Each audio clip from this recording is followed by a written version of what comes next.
Good afternoon, all. Is the screen visible?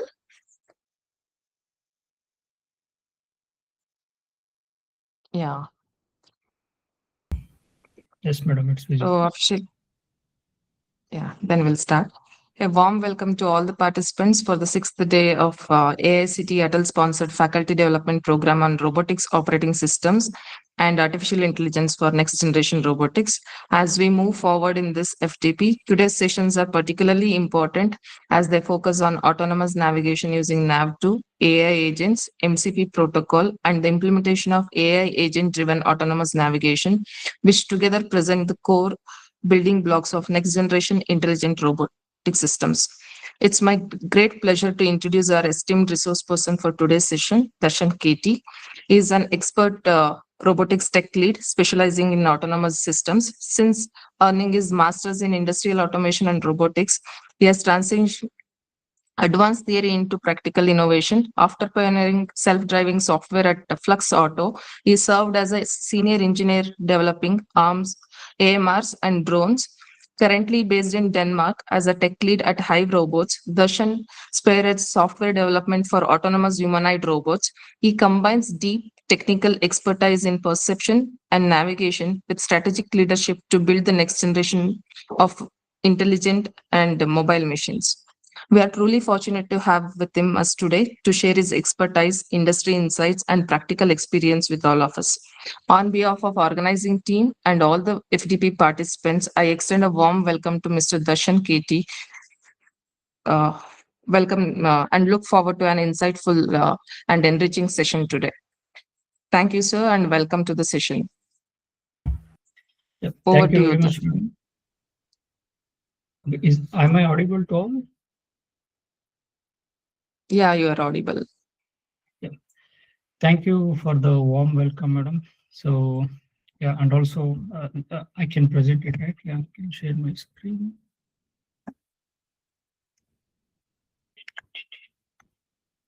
You can share now. Is my screen visible to all?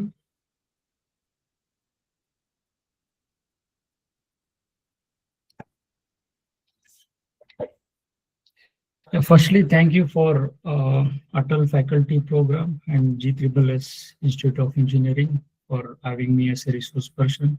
And also thanks for Arpita madam for approaching me and come up with this idea and approaching me to present something related to autonomous navigation for the participants and give some overview about what is autonomous navigation and where we are using right now and what is the use case of that in the industries.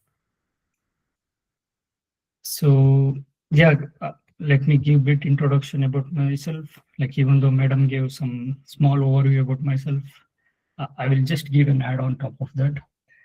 So yeah, I'm Darshan K T. Like I graduated from Gause College of Engineering by pursuing mechanical engineering during 2017. So later I had a dream of working in robotics, and I like whenever I see something, something machines, it's doing something magically by itself. I wanted to learn what is that, why it is doing that. Then I come to know these and all are mechatronic systems, laterly known as robotics. So I wanted to understand what is robotics basically. So that motivates me to pursues master's degree in industrial automation and robotics at the National Institute of College Engineering, Mysuru. It's formerly known as NI College. So yeah, during that time, like I met a professor, currently is head of NI College, Dr. Prakash, and is our resource person in the first day.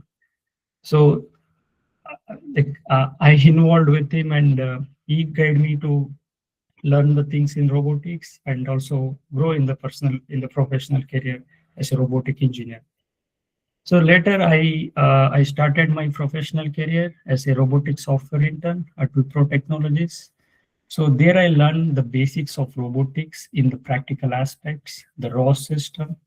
Right now we have ROS2, but back in days it was ROS1. So I learned ROS1, and also I worked with the Turtlebot robot to understand what is robotic system and how it interacts with ROS and how it works with the software, and you can control whatever you want with the software.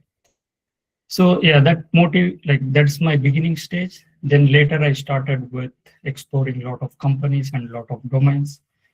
And it's like something Flex Auto. There I worked as a robotics engineer in the self-driving vehicles. Later I joined Digit 7. There I worked as a senior robotics engineer. There it's completely more into autonomous drone systems, with having the navigation concept, how we can implement. Sorry to interrupt, Darshan. Can you share the screen once again, because they're saying that the screen is not visible. Is it visible now? Put it in slideshow. Slideshow. Yes. Is it visible now? I'm able to see the screen. I just others, please react. Is the screen visible? Yeah. No, ma'am. It's not visible? No, ma'am. Not visible, man. Yeah. Okay. Show my screen. I think it's visible now, at least not in the present view. No, sir.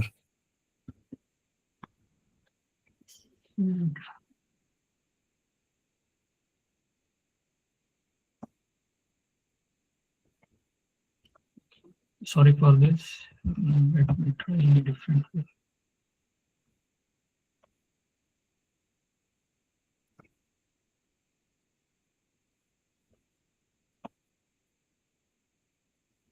So is visible now? Yes, sir. Yes, sir. Yes. Okay, I came into slideshow mode. Is it also visible now? Yes, sir. But slideshow is not visible. It is your full screen is visible. Google Chrome.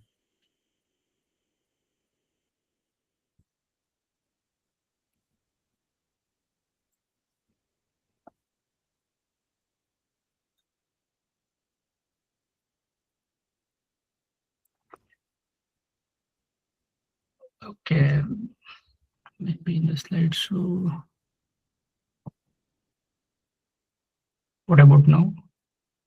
Still Not visible, sir. sorry for this. Maybe I'm opening with the Google Chrome, the Google Slides. So let me try in a different way. Yeah, okay now.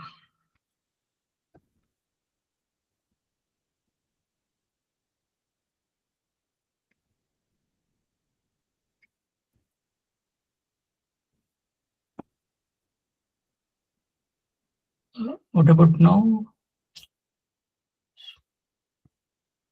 No, sir. It's still the full window.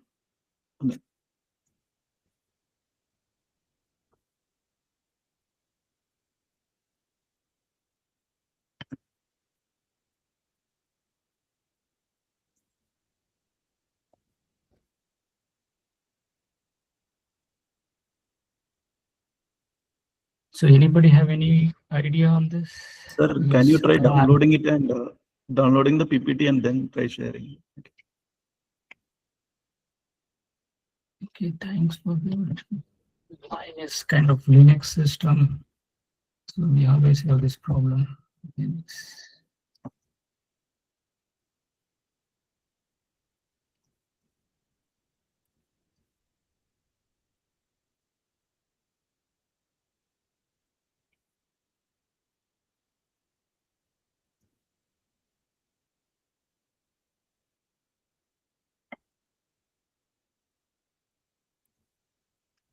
So what about now?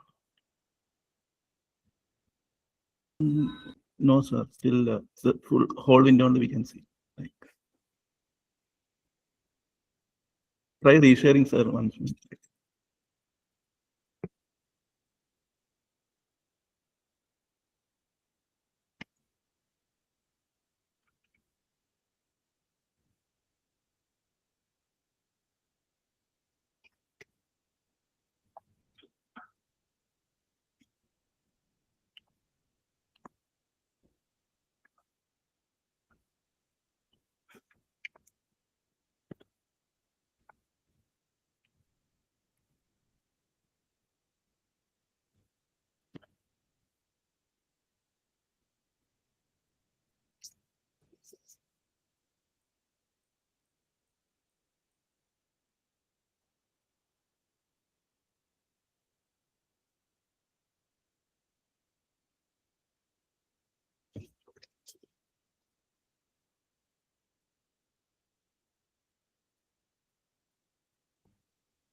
So now it is visible. Yes, sir. Mm, Okay, so let me go with the slide. So is Yeah, this now it's still fine. visible? Yeah, okay, good. Yes, now In it the is first fine. You can continue. Yeah, thank you, madam. I don't know why this is happening. Yes. Move that slide a bit down, that one, meet.google.com. Yeah, if I turn off, what will happen? Okay, it's fine. Let it be there. Yeah, so again, sorry for the interruption.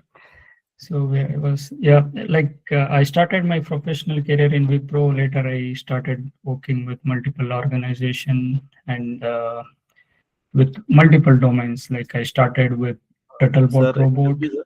Sorry to interrupt, sir. Like, I don't know Okay. whether it's my problem, but I can't see the slide actually. Sir, you're connected in mobile? No, sir. No, ma'am. Through laptop only. How about the network at your end? It's good, ma'am. Shall I try again, like connecting, reconnecting or something? Yeah, yeah, please try, sir. rejoin. Nancy. Yeah. Okay, thank you. At least is visible to all others. The remaining, No, sir. no. No, sir.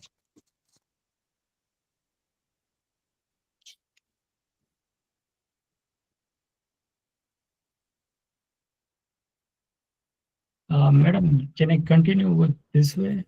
Because I don't Yeah, know. yeah. This is not Yes, supposed sir, to be. continue. My rejoin, but it's Uh, still the same, ma'am. It's fine. Okay. What about others? Others are able to see the screen? Because I am able to see the screen. Uh, Yes, ma'am. yeah, continue, Darshan. Continue like this is fine. Okay. Ma'am message आया क्या meeting का So yeah, sorry. Yeah. Okay. I think my professional summary is not good. So let me go into the contents. So like whatever I learned till now in terms of robotics and in terms of ROS systems and different systems of robotics, I wanted to summarize that in a very short way and present it to all to understand. So I prepared a contents like this, something like we start with autonomous navigation. What is autonomous navigation and what are the prerequisites for that? And let's explore the tools for that. And finally, I wanted to make everyone to try in their laptops. So that's why I shared a GitHub repository. So that will be in the practical session. So I will present it there as well, so that whatever the theory you learn it, you can try it in practically, so that you can understand even more further. So let's jump into what is autonomous navigation. This is kind of fundamental question for us. So there are a lot of different ways to explain this. So I felt like autonomous navigation is an ability of the robot to move from start location to the goal location without any human intervention. So without any human support, a system should start from a start location and it has to go to the target location autonomously by avoiding any kind of obstacles. So this is what the simple way of explaining autonomous navigation. Again, like it has a lot of subcomponents. It is not just like a one system, you just run that, it will do that. Because it has a lot of subsystems. So but it works on the basic principle of sense, plan, act. So just imagine as a human, like we have the sensing devices such as our eyes, nose, ears. Like that, the robot will also have the sensing devices such as LiDARs, cameras, and IMUs. Based on this sensor input, it will realize where exactly in the environment, where it is, and what's going all around the world. So then it will be another system called planning. So this helps to generate a plans, both static and dynamic obstacle plans, so that any obstacle comes, it can switch into the dynamically the new path and avoid that and go. In the last block, there will be act. Act is moving into the controlling part. So once we have a map, once we have a plan, then the robot has to navigate on that. For that, we need some controlling commands, velocity commands. So that will comes under act. So if you maintain these loop, like a plan, act, sense, plan, act in a loop continuously, so you can easily achieve autonomous navigation. So the target will be something like robot has to reach the goal location without human intervention. So the loop will be sense, plan, act. And if you look at the right image, we have a AMR robot, it having the sensors and with all other things, and it's drawing a path to the goal location. Then it will send some commands to track that. So this is kind of high-level overview about autonomous navigation. So yeah, as I said, autonomous navigation has different components. So those components are call it as a building blocks. So there are 4 fundamental building blocks, such as the mapping. So mapping is basically is building the environment maps using the LiDAR. So the robot will have a sensor called LiDAR, either camera or other maybe. Using that, it will create a map. Are you changing the slide, Darshan? No. Are you changing the slide, or you are in the starting of the slide itself? Like you are explaining about mapping and. I'm in the slide of prerequisites for autonomous navigation. That's not visible. It's in the first slide only.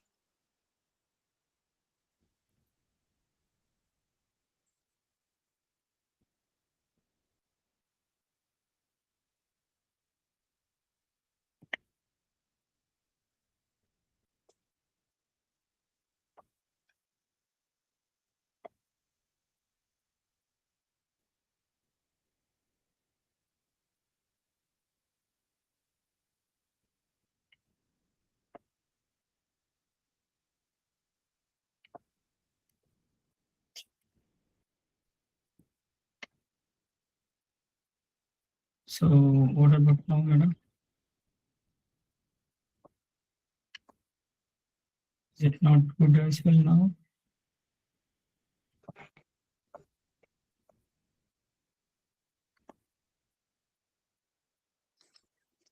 Now it's visible. So what about the slideshow now? Yeah, now it's changing. No, got it. Yeah, okay, that's good.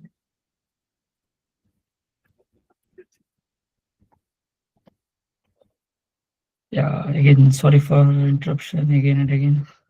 So yeah, so like there will be 4 building blocks. Those are basic requirements for making the system autonomous navigation.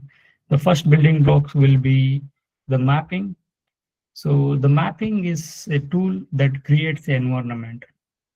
So for how you can create an environment, something like the sensors, the LiDARs will give some LiDAR information, sensor information. There will be mapping tool. We call it as a mapping algorithm that takes that and builds the environment. So later is another tool. It's called localization, which is used to estimate the robot pose on the map. So in this image, you might see like the robot, it will be having a lot of particle filters all around to estimating where it is exactly in the map. And the third building block will be the autonomous navigation. It is used to generate a path from start location to goal location. And the fourth one, after all this successful mapping, localization, and navigation, we send control commands to the robot, to the wheels, basically, in the AMRs, so that will try to navigate on top of the path we planned. So think it is think of it as the map of the world, find yourself and where to go and move correctly. Maybe for an example, like you just landed somewhere in an unknown environment, like some different city, maybe Bangalore. So you just landed, you don't know where you are. So you just turn on the Google map. So Google map will let you know where you are in that area. And again, you need to know where exactly in that area, like something like 4th Cross, 5th Main, XYZ location. Then once you know that, suppose you need to go some restaurant. So you put that restaurant coordinate in the map, in the Google map. So that will draw a path. So once the map is ready, the path is ready, where to go, you're ready, then you just walk it, or maybe you book a taxi, you will go on that path. So robot also be the same concept, map, localization, navigation, and control. So now I will go with these individual blocks step by step. Yeah. So in order to go these individual blocks step by step, so I'm using ROS2. I hope everyone knows ROS2 now, because this program I have been following with a lot of tutorials, in the sense the presentations of previous sessions. They were nicely explaining what is ROS2 and the fundamentals of ROS2 and the key concepts of ROS2. So I hope everyone knows now. So I will give some just brief intro about that. Again, the ROS2 is a middleware framework that helps to build modular robotic systems. And the ROS2 offers 4 different concepts, such as the nodes, topics, services, and actions. Using these 4 fundamental concepts, you can build any application in robotics.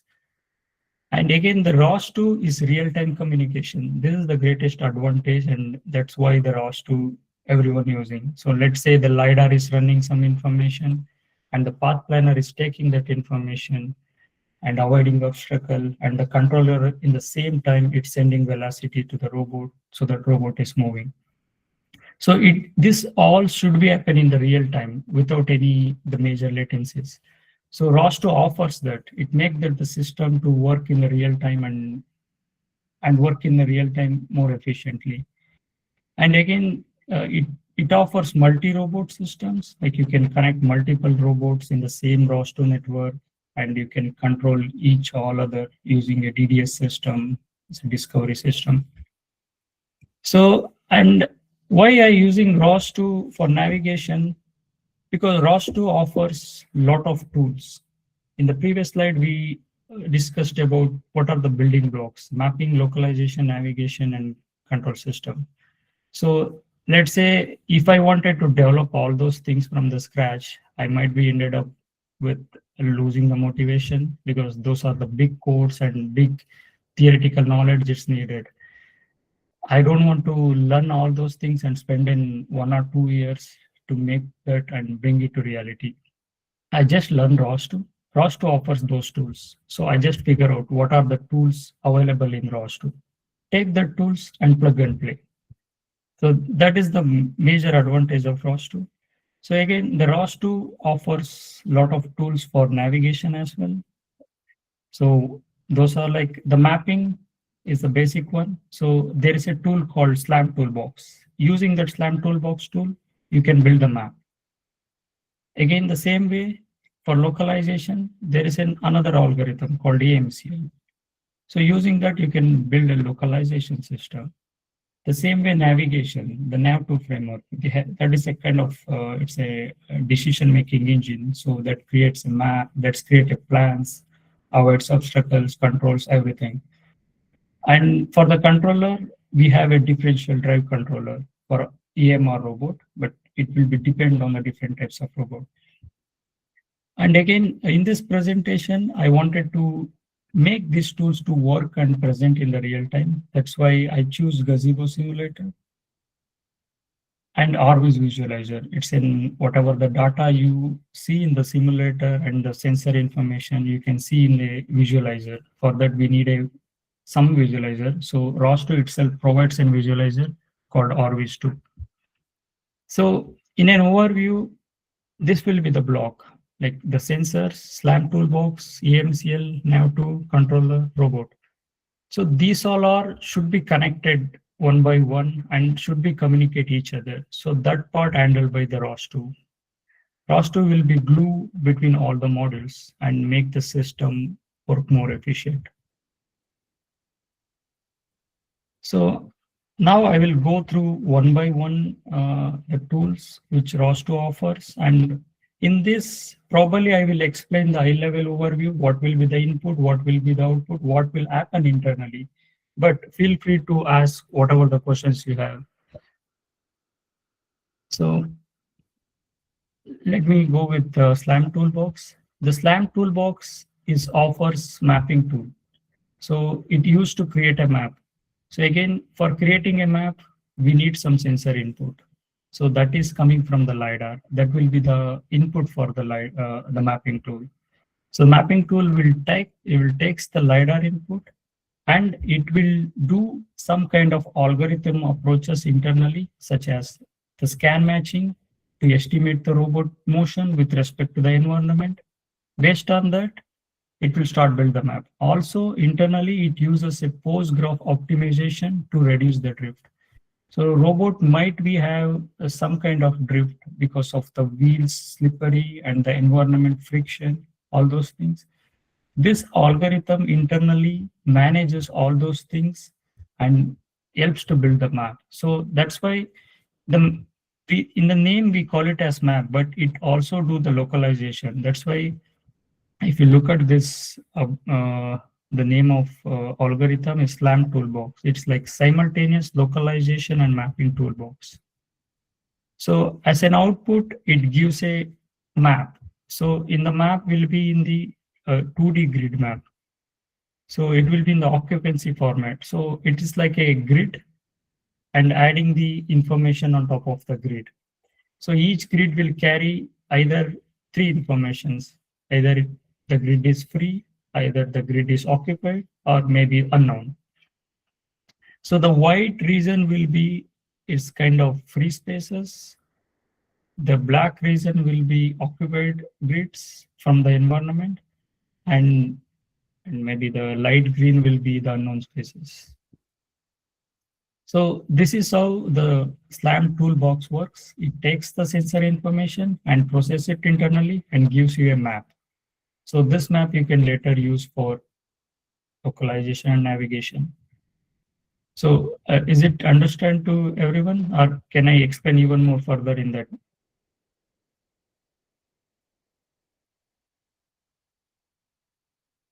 Understand. Yeah, thank you. So the similar way, there's a localization system. So ROS2 provides an algorithm called EMCL. So this is one of the famous localization algorithm. It is called as adaptive Monte Carlo localization. It uses the particle filter techniques. It's based on the probability, and it takes the scan information from the LiDAR or maybe camera or maybe other sensors. Basically, it's more into the LiDAR algorithm. So it takes the LiDAR information and it compares the LiDAR information with respect to the map we built in the previous step. Based on the scan, like the LiDAR scan and the previous match, it will estimate. So with respect to this sensor input and the old map, I might be somewhere here. So it uses some internal probability techniques. Based on that, it will estimate the robot location in the map and say, I am here. So I am here, like the localization, the basic problem we are solving is, where am I in the map? So this will be the kind of major requirement for navigation. If you don't know where you are in the map, there is no point of you draw some random path and tracking that. So this will be the very much important system. So how this works? So as I said, it takes the map and it takes the LiDAR data, and also it takes the odometry. Odometry is nothing but the robot motion information with respect to the starting point. So based on these three information, the algorithm will start running. So algorithm will uses a particle filters. It's a technique based on the probability, and it will randomly spread the particles all around the robot and explain it as the robot might be here with respect to this data and with respect to this scan and with respect to this map. Like that, it will fine tuning automatically by itself based on the sensor and or try to autocorrect, adjust itself and make it localization. So maybe in the initial prediction, it's based on the prediction techniques. In the initial prediction, let's say this is the map, this is the robot, these are the particles. So based on the LiDAR information, this algorithm spreads some particles all around the map. Each particles are saying, I might be here, I might be here, I might be here, something like that.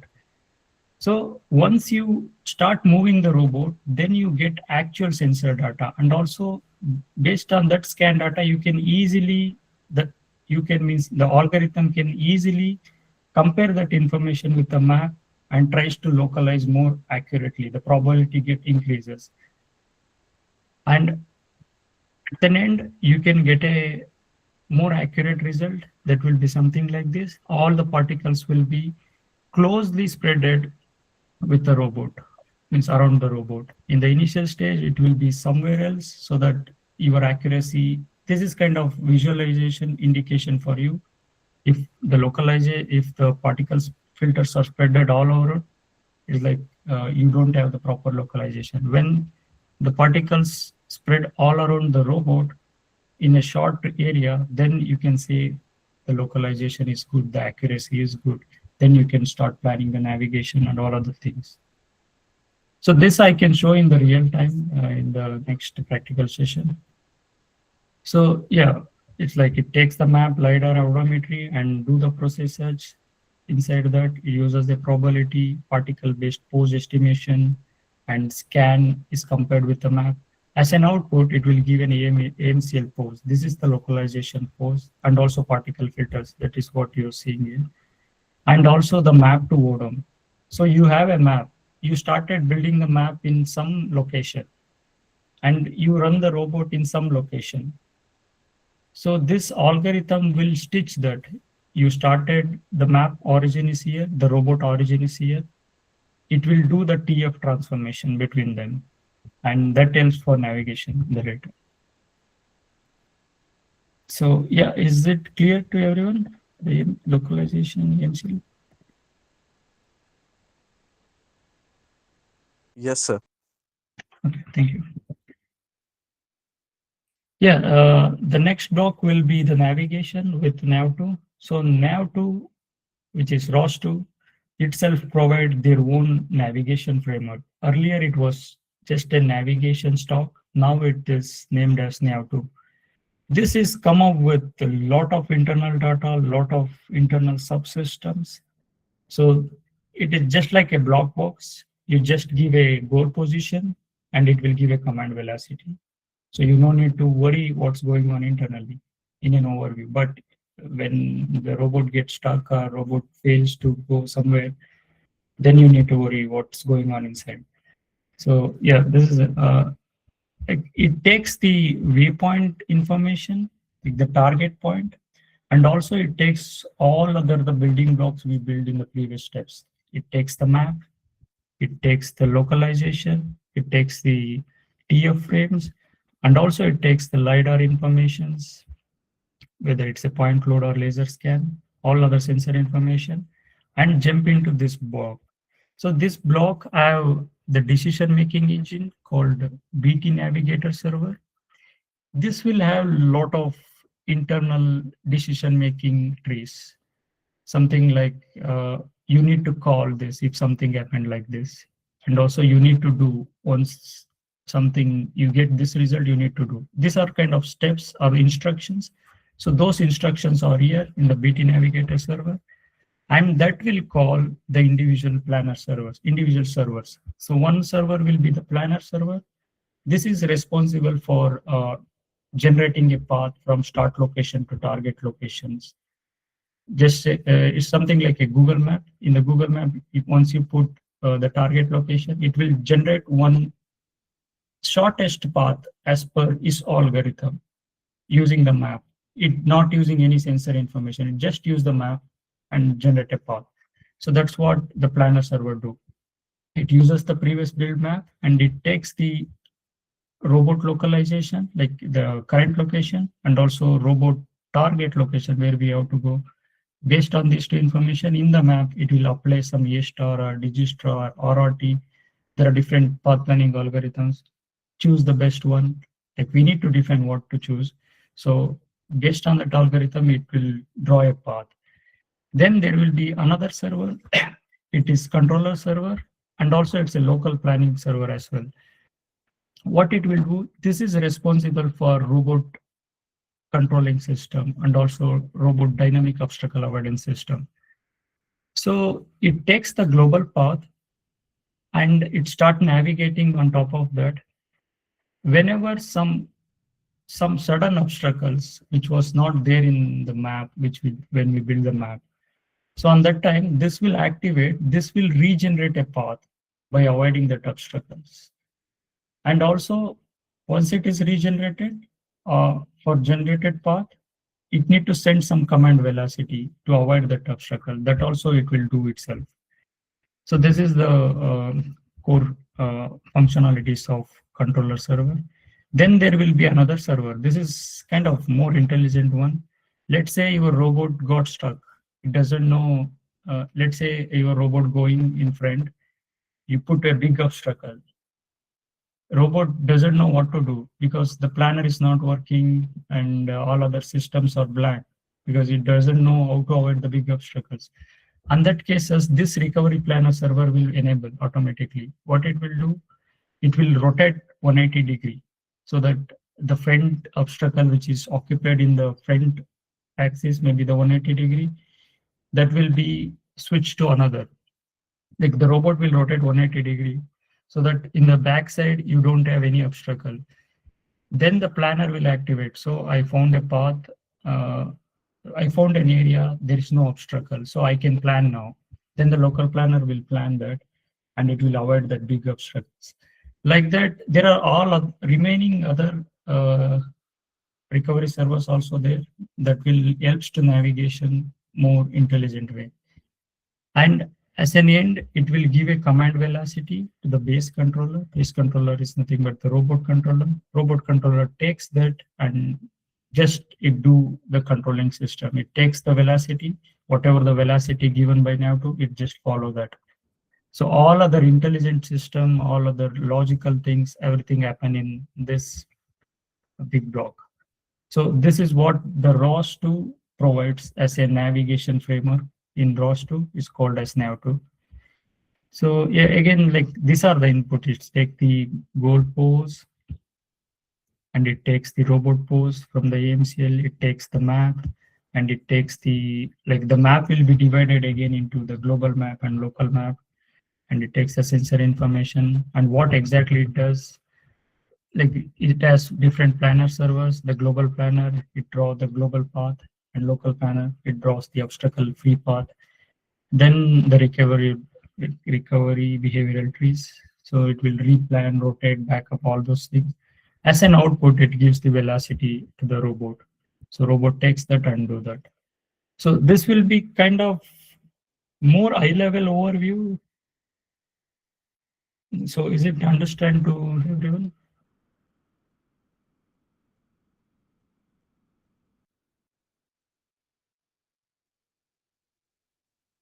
Okay, seems to be everybody offline. Is it fine to go with the next slide? Yes, sir. Yes, sir. Yeah, thank you. So yeah, the final block will be the control system. So control system, it depends on the robot, but in my presentation, I'm explaining the simulated robot, which is built on the differential drive control system. But in the drones, it will be different. And if it is underwater robot, it's a different. It's a humanoid, it's a different. But it's like, for our use case now, we are talking about the differential drive control system. So this will be the final fundamental block for the autonomous navigation. What it will do, it takes the velocity from the nav2 and convert that velocity into the wheel understanding message formats. So the velocity will become like speed is equal to 5.0 and angular rotation is equal to 3.0.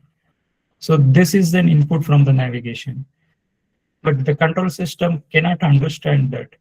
So there will be ROS topic. It's called command well. That takes that, and internally this differential controller will have a script that will take that information and convert into something like a motor turning actions and give that, and that will an output of robot controlling and robot motion. So why it is called as a differential drive? So like whatever the car you are using, maybe in the real time, whatever the systems we are using is more related to the differential drive. Differential drive, as a name itself says, the difference in the wheels that makes the control of robot. So now if you take a car, if you're driving a car, so you need to take a left turn. There are three scenarios, right? You need to go straight. When you're going straight, the wheel, both the wheels, consider only the back wheels, both the wheels should run in the same speed. Then only you can go straight. If there is a difference in those wheels, you can take turn. Suppose if you take left turn, then the left wheel runs slower, the right wheel run much speeder. Then only you get a right turn. In other way, that if you go with the right turn, sorry, maybe I was confused. Yeah. So maybe in the right turn, the right will go slow, the left will go faster. Then you get a right turn. So that is what the differential drive concept, and that is how the differential drive system works. So in this, sir, I have a doubt, sir. yeah, please. Yes. Sir, in the case here we have two wheels, right, sir? Yeah. Yes. So in case of four wheels, four-wheel drive, so the what you have said earlier means if you want to take the right turn, the right wheel should be get slower, and remaining left wheels, which are two sides, should rotate faster. Will it turn it in case of four-wheel drive? Yeah, of course, it will turn it, but it depends on for the four wheels, as an industry standard, the people will go for Ackermann steering. The front two wheels will be controlled with the steering action. The remaining two wheel will be more into the differential drive. But yes, you can control with the differential drive without using Ackermann. In these cases, you might see the robot skidding. Like now you can use the two differential drive and having one controller which send two differential drive controller inputs, or maybe one controller it send two velocities for pair of left side row wheels and pair of right side wheels. In this case, like when the left wheels are running slower and the right wheels are running faster, if the things work well, it will take turn. If things goes bad, it will make skid. So that's why there is a controller called skid drive controller. So maybe you can have a look on that skid drive controller. So that will having some internal techniques internally. So that will avoid this skid. That also uses differential drive concept or something internally. That will be the more standard approach for four. Is it available in chassis, sir? In chassis? Yeah, chassis is a distribution, right? ROS2. Yes, Okay. yes, you can find it. ROS. You just type it as ROS2 skid drive controller. Then, if you go into that, it will be something like this. You need to structurize that. What is the input? What will be the output? And what's going internally? If you take this way, you can understand that more. Like, actually, why I'm asking, because actually I'm working on four-wheel drive, sir. So I have used this differential drive concept. The vehicle is going forward, but it is not taking the turn, sir. It is very hard. It is struggling to take the turn. So I will try on this skid drive controller, sir. Okay. Yeah. Okay. And that is one, and maybe the big trucks, maybe in the mining areas, they don't have the whatever the steering mechanism. They also use some different controllers similar to skid drive, maybe you can also explore that. So that will also helpful for you. Yes. But you can start go with the skid drive, and then you can type in Google or somewhere saying how the mining trucks work, mining trucks control systems.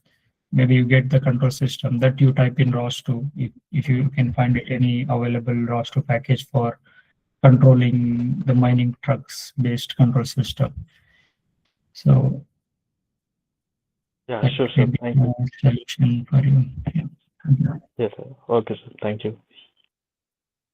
So yeah, so again, this will be the controlling system we are using for this presentation. And again, like takes the inputs and do something magic inside the robot. That is what the control system. And it takes the left and right wheel speeds and publishes as a odometry and wheel commands. As an output, it sends a wheel velocity commands that motor should understand, and the motor will move. And also there will be another topic, it's odometry. So how far the robot moves from the starting location. This is more into the wheel encoders. Wheel encoders will publish some kind of the wheel motions, the wheel travel distances. Those wheel travel distances will be transferred into the robot travel distances. Then that is published as a odometry. That also we need for in the navigation, we need for verifying whether the target is reached and how far the target, how far the robot is reached to target, and all those internal calculation, this ODOM also needed. Yep. So is that clear, the control system? Yes, sir. So yeah, next I wanted to present on the simulator, because we can use this simulator. It's an open source and free one, and do some kind of practical implementation. So the this gazebo simulator is used to test navigation safely before real hardware. It's not only the navigation, you can test any kind of application before you move into the real time. This is a good practice. So test everything in the simulation, then move into the real time. And also this simulator provides you whatever the thing you need. You need a robot. Simulator provides that. You need a sensor. Simulator provides that. You need a kind of environment that is similar to your office environment or wherever you're working environment. Even that also it provides. So this is the use of simulation, the gazebo simulator. I think this is expired now. Now we cannot use gazebo classic one. We have a ignition something, but in this presentation I'm still using this. So yeah, this provides virtual environment for you, and also we are using Turtlebot, and it gives the Turtlebot robot to you, and also it provides sensors, LiDAR, IMU camera, and environments, like you can create a room environment, you can add some palette, corridors, and whatever the things. And it is more into realistic physics and collisions. If robot collide with some physical environment in the simulator, it automatically stops or it maybe gets stuck. So which means it's a real-time physics engine. So why it is matters for us now? Like we want to test the building blocks for navigation, SAM, localization, navigation, and the control system, so that we can test with the simulator. And we can tune the parameters without damaging the robot. This is more into once you get some problematic, then you go into the tuning parameters. So for that also the simulator helps. And repeat experiment easily. So you don't need to waste a lot of hardware on this. It's just like a simulator, you can run n times you want. Then we have a RViz tool to see the simulation data on the real time in the visualizer tool. So that also we are using in this session. So things we learn in this presentation or in this session is more into what is autonomous navigation and what are the tools for that to do autonomous navigations. Like mapping, SLAM toolbox we have, for localizations, AMCL we have, navigation, then nav2 we have, control, we have a differential drive. So now it's more into stitching these blocks and doing the each steps and doing an autonomous navigation. So I wanted to present this in the real time, and maybe you can also work along with me and you can also get to know in the real time mode. So let's jump into the practical. I don't know how much time I have, madam. Sorry. It's a bit Till 5 you have the times. Yeah, thank you. So, Sir, yes. in the navigation requires, we can change this sequence. Can you change the sequence in the autonomous navigation? There are 4 steps you are given: mapping, localization, navigation, control. For example, map localization maybe has to come first, but can you change the sequence from control to navigation? Like, is it? Yes, sir. Yeah, I can I understand your question, but I have an alternative question. So, Fine, like sir, fine. now to do the planning thing. So based on the planning, you send a commands to the controller. So if you Okay, switch fine. controller on top of that, so what you will run it? Yes, Something okay. like Agree, Sita. Thank you. yeah. Yeah, like this is the order, sir. But if you want to, let's say you don't want slam all those things. You want to just control, like just to verify the controller is working. Then you can run just a controller and send some ROS commands, and let's see the robot how it moves. But for autonomous navigation, this will be the steps, sir. The mapping, you get a map, localization, you know where you are in the map. Then the navigation, it will do the planning and all those things. Then at the end of navigation, we get a controller. So controller will follow that. So this will be the best practice way, sir. Yeah, thank you. So now I hope all receive the GitHub link which I shared. Maybe madam shared it today morning. Yeah, okay, thank you. So now I will have a problem maybe with sharing the screen. Okay, so is my terminal is visible? No, it's still No, showing no, the PPT only. yeah, thank you. Yes, I'm sharing with a different way. Okay, I will stop share the screen and reshare it again.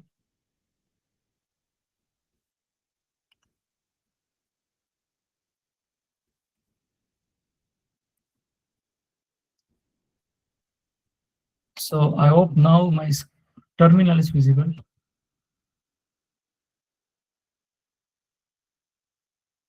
Yes, thank you. So I think where is the link?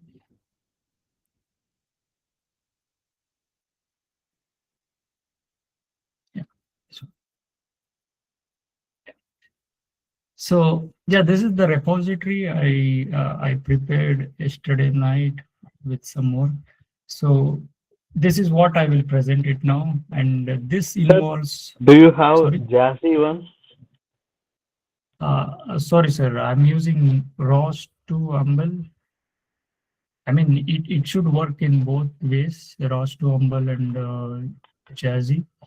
Oh, okay. Yeah, it will work. If something specific related to particular packages, then you need an update. Like the Jazzy will be the latest one, updated one. So Humble will be a bit older, but it's more stable. So Okay. yeah, I hope everybody have Ubuntu 22 LTS in their system. Yes, sir. Yeah. And also ROS2 Humble installed and Gazebo Classic 11 also installed. Yeah, thanks. So if that is not done, it's simple. Like you just copy paste these commands, it will install automatically. So now we can go with the first step of creating a workspace. I hope everybody created workspace, or can I explain that also?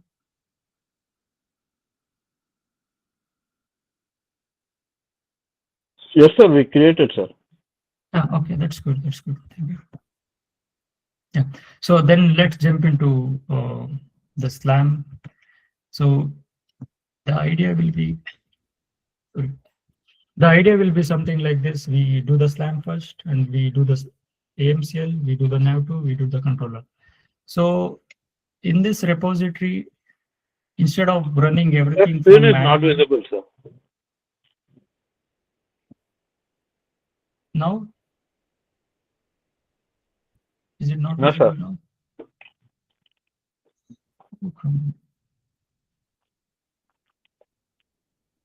Now it is visible, sir.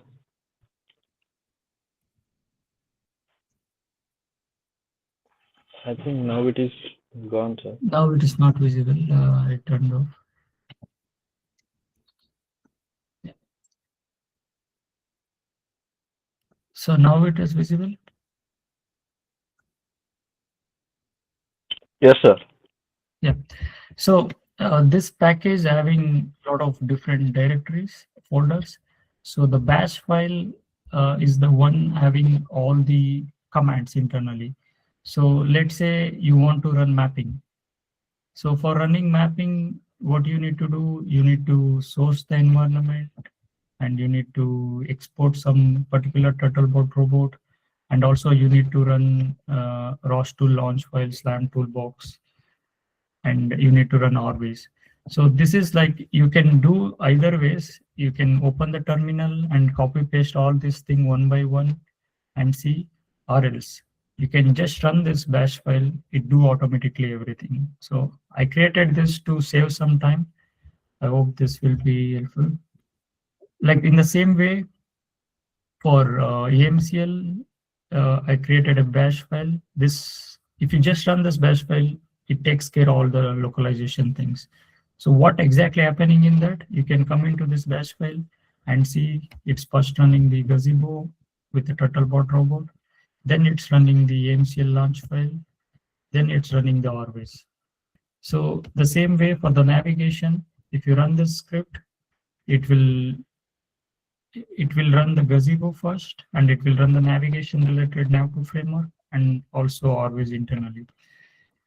So, and yeah, for the teleop, the control system. For the control system, this is something like you want to control with a keyboard. So in the keyboard, if you press up arrow, the robot in the simulator should move right. So for that, we can use this script. So then there will be turtle nav is also similar to navigation sh. And there is a kill process bash file. This is more into, let's say you're running some system, you did control C, but still some of the systems, ROS2 system, the DDS system still running in the backend. So it's not visible. You need to kill that. Then only you can go with the next system and run it. So you can kill it manually by doing PS, and you can see the system running things, and you can choose the particular processing ID and kill that. Instead of that, just run the script. It will do automatically all those things. Sir, what you are changing is not visible, sir. The page stuck on Turtlebot MCP ROS2 GitHub page only, sir.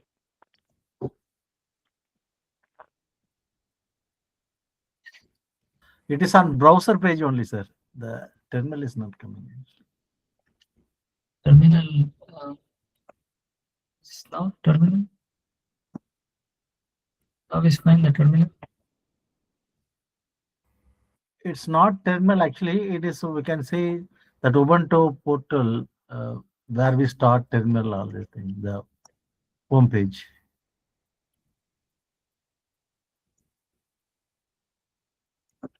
It's Google Meet is visible. Sorry, it's a Google Meet only. Yeah, it's on Google Meet only.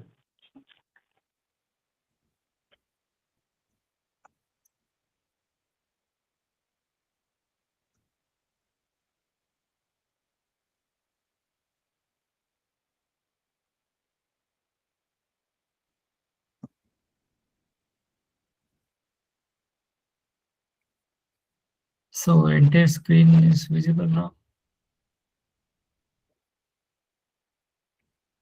Yes, sir. think I don't know. After some time, it start stopping. Now I'm running two things side by side. That also visible. Only the GitHub page is visible, sir. GitHub code, executive files. The terminal, the right side. No, sir. No, it is not visible. Not terminal, sir. Only that Uh, browser. Now I hope, yeah. Now we got the Now terminal, it is visible. but that browser page is or PPT is coming. Yes. Madam, do you Now need to give any special permission to me? Because I don't know what is this. we got No, it. sir, I have made you as a co-host only. So you have all the permissions to do. We got it, sir. Left side you are showing Previously, it was, coding. Right side it is the terminal. We got it. now it's visible. Splitted window is visible now. Right side we have where we were able to see your terminal. Left side we were able to see your GitHub repository. Okay, thank you. Please let me know in the future if it is something pre-doc. Yes, I don't know what is happening because I'm following the standard way. I don't know what is there. Okay, so yeah, then we have a Turtlebot navigation package. Here we have, like, if you want to go inside what is happening inside the packages, what is happening in the launch file, you can explore those. The similar way, we have Turtlebot simulations. So here the gazebo simulation things, whatever the gazebo launch file, what is the gazebo models we are using. We are using this launch file. And again, what is inside that launch file. And they have different nodes, robot state publisher, spawn Turtlebot 3, and running the gazebo. So all these nodes internally, they're inside that launch files. You can have a look on that. And again, yeah, Turtlebot 3, I think this is nothing. Yeah, this is also having some launch files and the packages. And I have one more thing, like now to MCP server. This I will explain in the next session. So yeah, now we can go with the step by step. So since you already have created the packages and installed everything, that's good. We can save a lot of time. So now we can jump into the SLAM system. So as I said, you can just copy paste this thing and run, or you can go inside that script and see what is the launch files are there and open the multiple terminals, run one by one. So now I will go into Turtlebot workspace.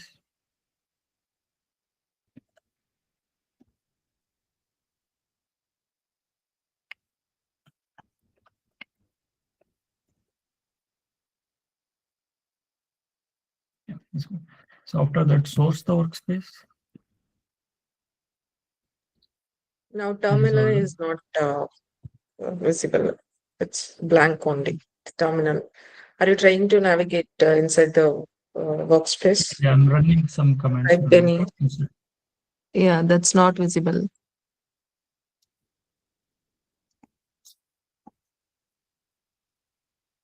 Yeah, now this is visible. This on the right side terminal. Yeah, It's visible. now it's visible. Yeah. Okay, I don't know. Okay, so yeah, so first I will run the this script. So it will run the launch simulation and mapping algorithm. So this is a automated mapping script, launches gazebo, SLAM toolbox, and always. So just run this.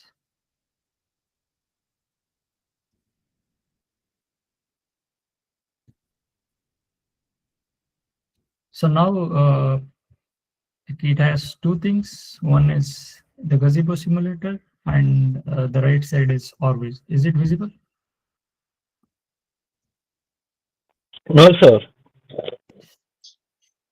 Okay.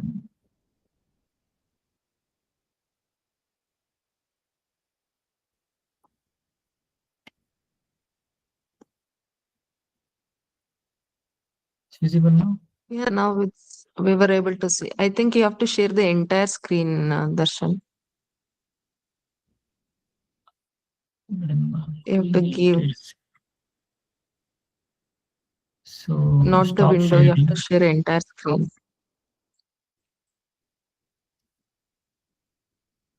Choose what to see entire screen.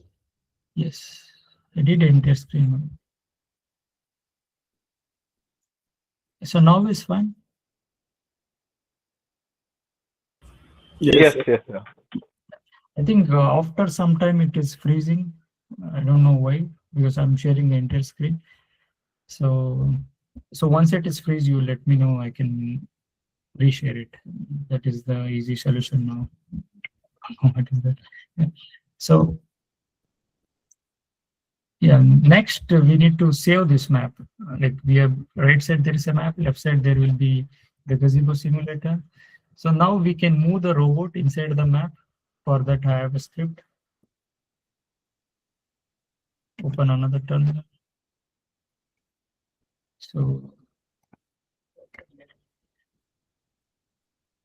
this is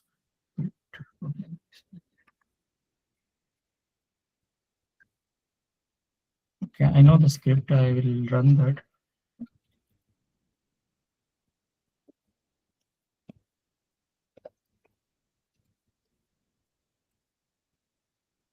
So now all things are visible, right? So this is a mapping step. Now I will move the robot. The left side, you can see the gazebo simulator. The robot will move. Right side, there will be SLAM toolbox visualization system that takes the LiDAR information. This is in the blue one in the left side. And Not the right visible, side. sir. Gazebo simulation is not visible. Always we can see that.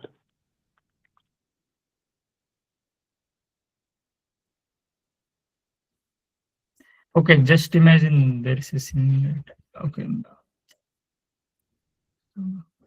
So this is this window is visible, right? The left side one. No, the web browser. Left side, Google Chrome is visible, sir. Google Chrome, there and is GitHub. a gazebo window, real world window.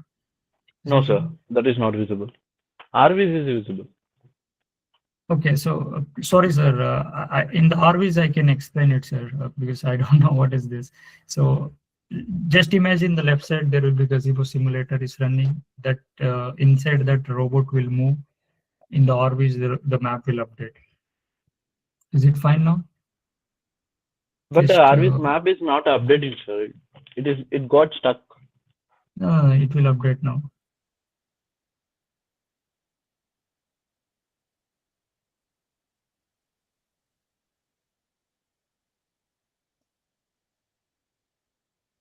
It's update now. No, sir.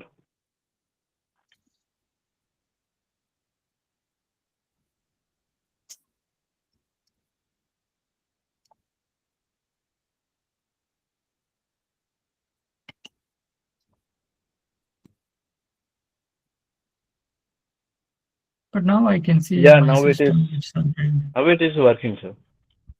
I guess the easy solution will be keep this somewhere here.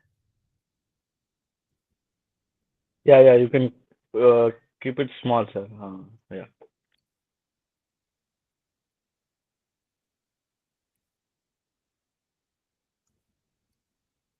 Now it's fine. Yes, sir.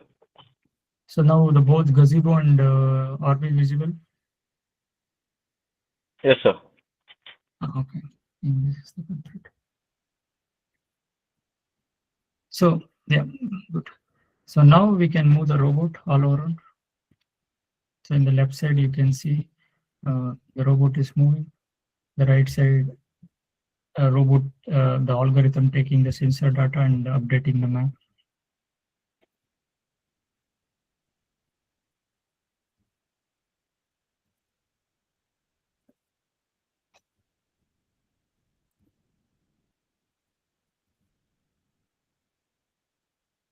So you can move all around the gazebo world so that you can get a full map.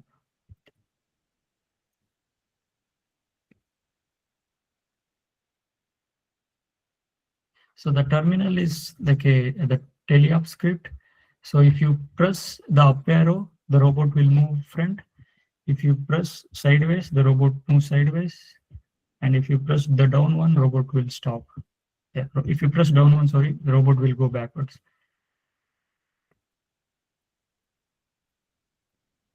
This is how you can build a map. Say in visualizer, but in the back side, what's happening, all you know, like LiDAR data and robot autometry and the SLAM algorithm is running. It's taking that and building the map. Sir, can you explain that gazebo, that figure, green, the white? Can you explain one time, please?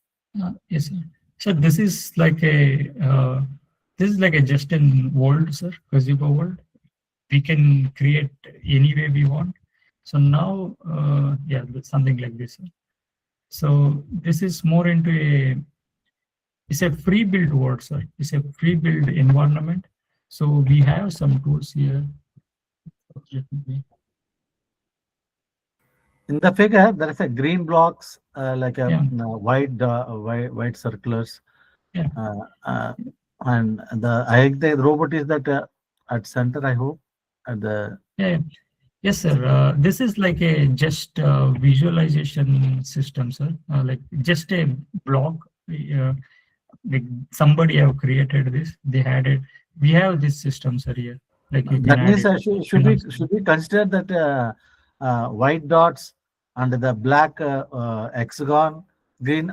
Should we consider them as a obstacle or what? That's my question. Yes, sir. Of course, those are obstacles, sir. Okay. These are obstacle. Suppose if you want to add your own obstacle, we have a left side. There will be. I turned it off. I can show the next time. But yeah, there are a lot of models will be there. You can pick that and drop it here. Like, you can place it here, so that this environment will have that model or obstacle that you can see in the map also. So this we can build it, sir. We can now. I'm using the already available world environment, but you can build it your own. This is for the just for visualization. Sir. This is like some cylindrical structure to represent the world, simulated world, and running the robot all around. Similar way, you can create your college environment or office environment. There are a lot of models. You can similar way this way. You can pick and drop. It will come up with some office environment. There you can have another models. You can place it. It's more into your building the environment using the available models. So this is in such that this is one of the models. Somebody have built it. So I'm using that. I hope this is clear, sir.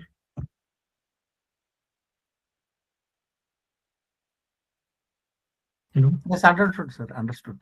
Yeah, thank you, sir. So yeah, now we have a map. So we need to save this map or else it will disappear. So because we need to use this map for the localization and all other things. So there is a command to save that. And again,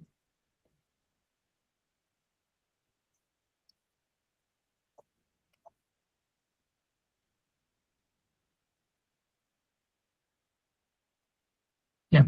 So in this save map, I already made it. So you just copy this.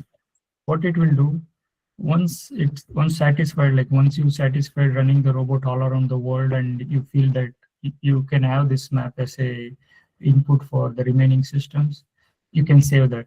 For saving that, we have a bash script that internally called a node called map server, and it expects some kind of input from you. Such input is a name of the map. Like right now, I'm using my lab map. You can name it as my office lab map or my college lab map. So once you copy and paste it on the terminal,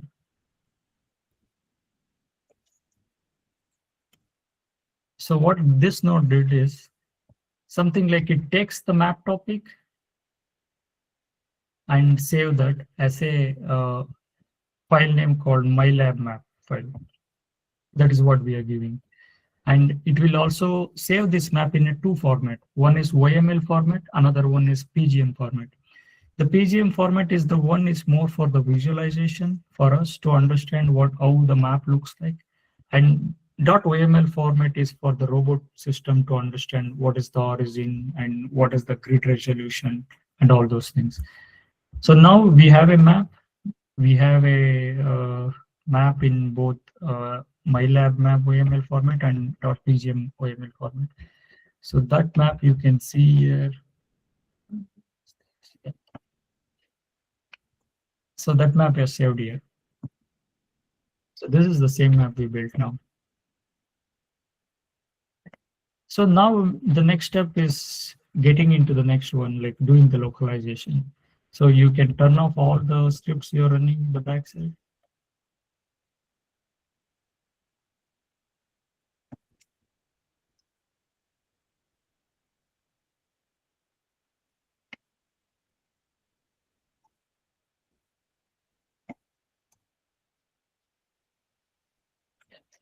So now we can jump into the AMCL. So AMCL, I already explained, it is something like an localization algorithm. It takes the map and using the laser scan, it do the localization. So we have a script for that. So what this script do, it runs the gazebo simulator. It loads the map server. The map server is the one we build already map. That map, it will subscribe and display it on the RVs. And AMCL will use that map and also the gazebo LiDAR data and open up the RVs and do the localization. So just copy this script.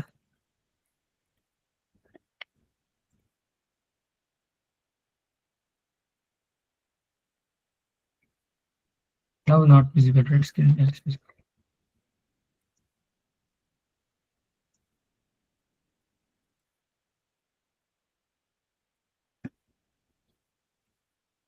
Yes, sir. This is what I wanted to say. You, sir. Okay, models. I have not downloaded any models. Okay, yeah, it's here. Yes, sir. Here you can see the world, the models. Let's say you want some walking person. Sir, Yes. the what you're seeing, what you're doing, it is not visible, sir. The screen stuck on the uh, README launch simulation and mapper Google Chrome site on that only.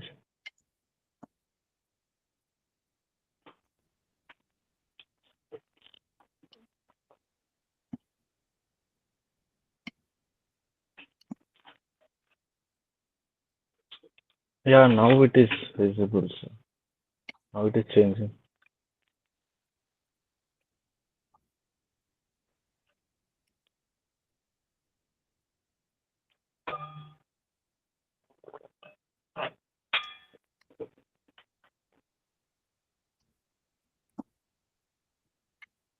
Now is visible, sir.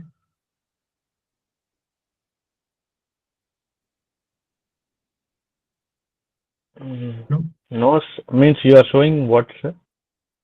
I'm showing gazebo simulator left side, right side is a map. No, sir, it is not visible. Google Chrome, Google Meet is visible.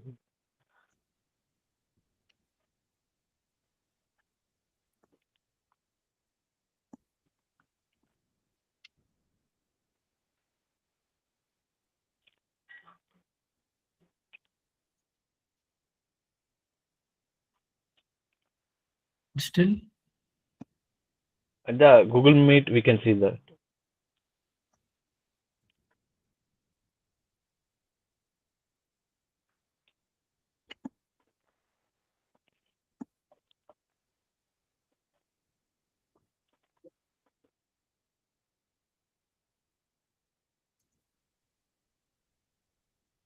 when I do entire screen,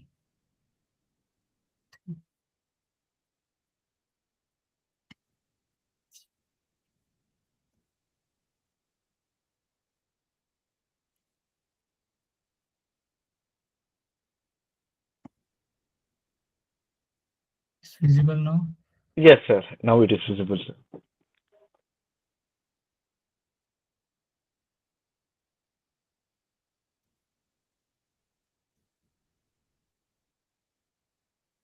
Yes, sir. So now we have the gazebo in the left side, the right side is the map. So now we do the localization. For localization, we have a tools here in the map, in the orbits. So we can select 2D pose estimate, and we can see that this is the map, the right side, and this is the simulation. So in the simulation, you can see in the bottom right corner, there's a robot, right? The same location you need to select in the map. Bottom right corner, robot. As soon as you selected, is it visible? The particle. What you yeah, have the selected, sir? It's a 2D pose estimate icon. Oh, yeah, that one we can't see that. Yeah. You can see that This one? Arbis and gazebo. That's it. Yeah, there's What a you are doing robot. changes, we can't see. That's it. So why don't you minimize that Google Meet? I did that.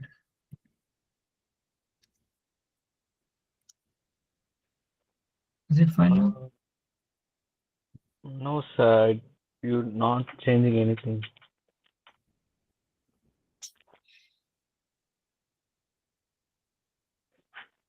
So you can ask anybody, somebody else is facing for me or all the members.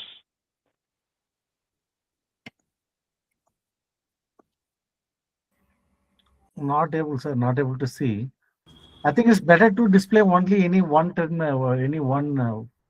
window, sir, like a revise. Okay. Yeah, gazebo. that's good. Sir.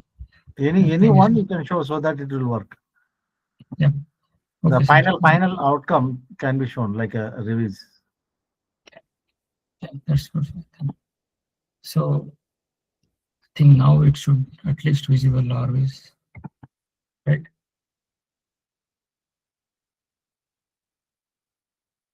Is it always visible?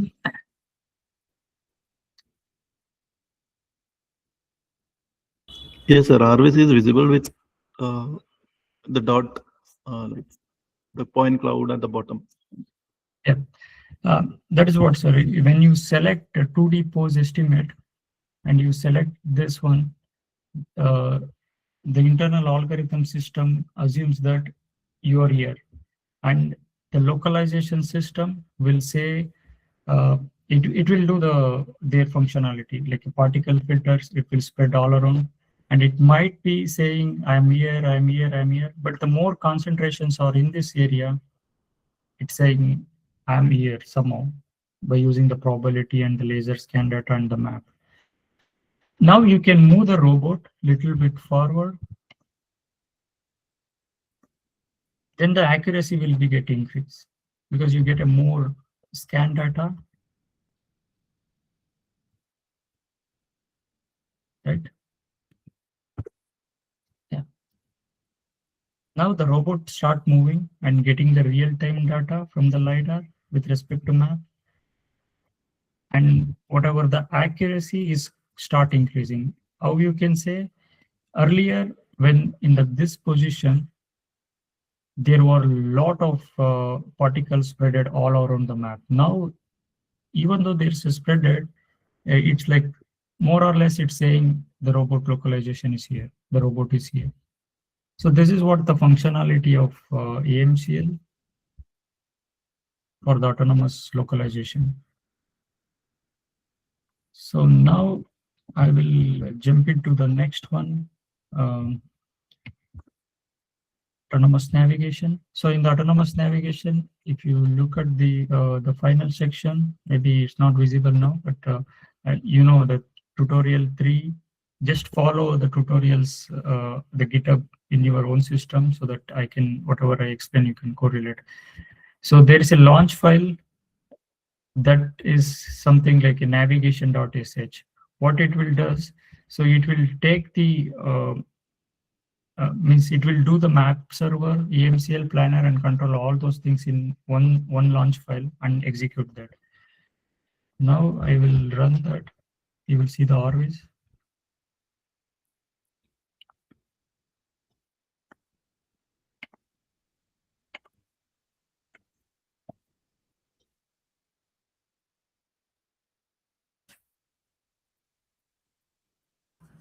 So are you sharing the screen, sir? Like, I can't see anything.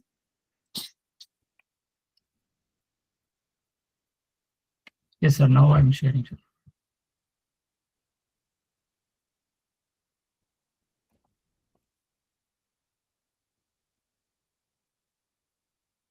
Yeah, now it's visible. RVs now, sir. Like, okay. Yeah, RV visible. So I will just show RVs only, sir, because I don't know some reasons it's not taking all other information to display at a time.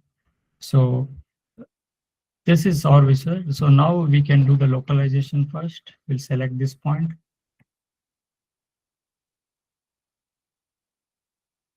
So Yes. it automatically load the nav2 framework inside.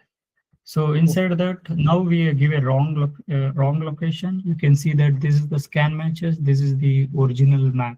It's not syncing. So you need to select again, and you need to somehow make that sync it so that you can give an initial guess. The robot might be here to be correct. So once this is done, So sorry, then sir, screen is not visible, sir. Sir, you can see in the WhatsApp, madam has shared, Host madam has shared one video link. You can see the live screen you are getting there. Resource person live screen you can see in the WhatsApp. There is a link. Madam has shared the screen. No, sir, that is not a like a live screen. That's actually a project done by our students. That's I'm messaging that. I'm Okay. I thought similar it to what Darshan is explaining. Yeah. fine.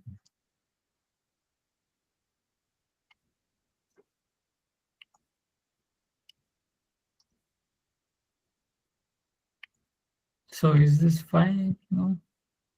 No.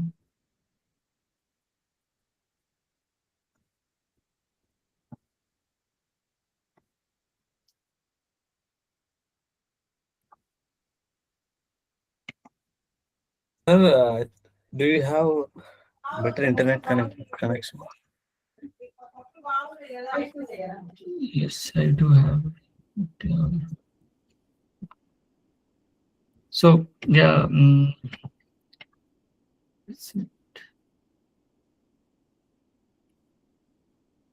yeah. Now I think it's fine, right? Yes, sir. Yes, sir. Yes. So now I already located the robot inside the map, and also using the pose estimate, I guess the robot position. Okay. So now I will give a target point so that the nav2 system takes the target point and also the robot locations, and it will draw a path, and it starts sending comments automatically. Is this happening? No, sir.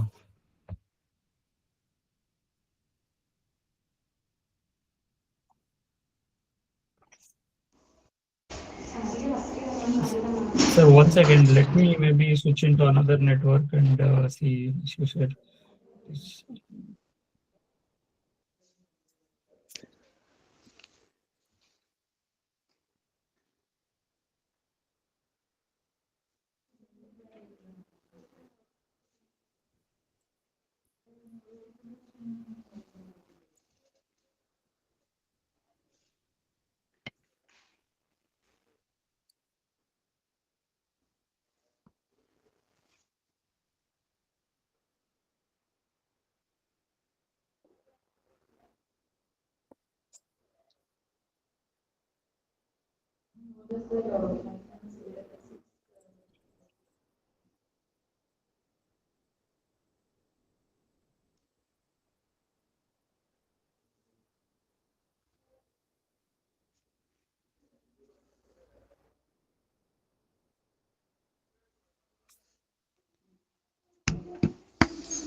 Sir, is that visible now? Anything?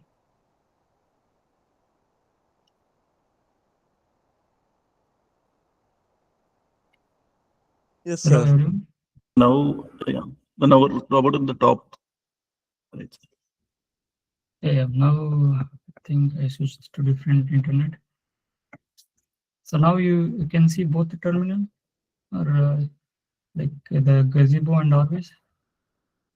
No, sir. No, only RVs. No. I think your screen is getting stuck. I think so, sir. The first frame only.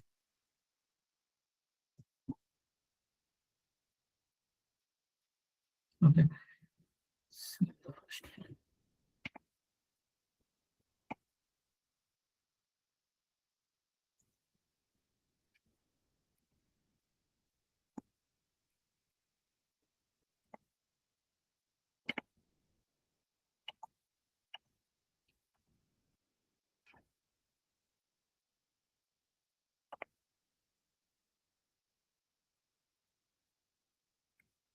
So now you can see, sir, Orvis. Now I can Yes. select sir. 2D nav and give one target.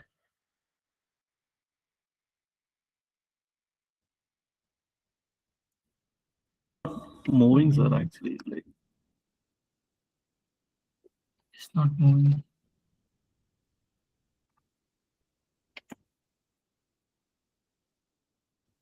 No, sir. I'm not sharing screen now, but I will share very soon.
So now you can see, I guess, right?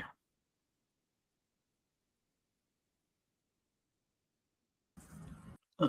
yes, sir. So RVs is now visible. Yes. RV is visible. Now I will give a target point. So robots, no, it's not visible. Okay, sir.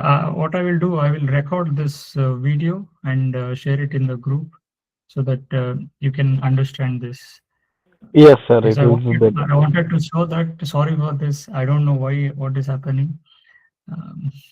Yeah, but I can record this video and share it in the group. It will be the possible solution now. And yeah, the overview will be, you might have seen a lot of such videos in YouTube. So maybe you can come up with questions, whatever you have related to autonomous navigation and the theoretical concepts I explained.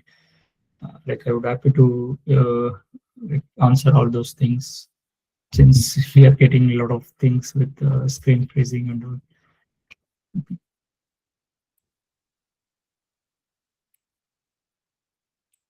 So the idea will be whatever the RVs you're seeing.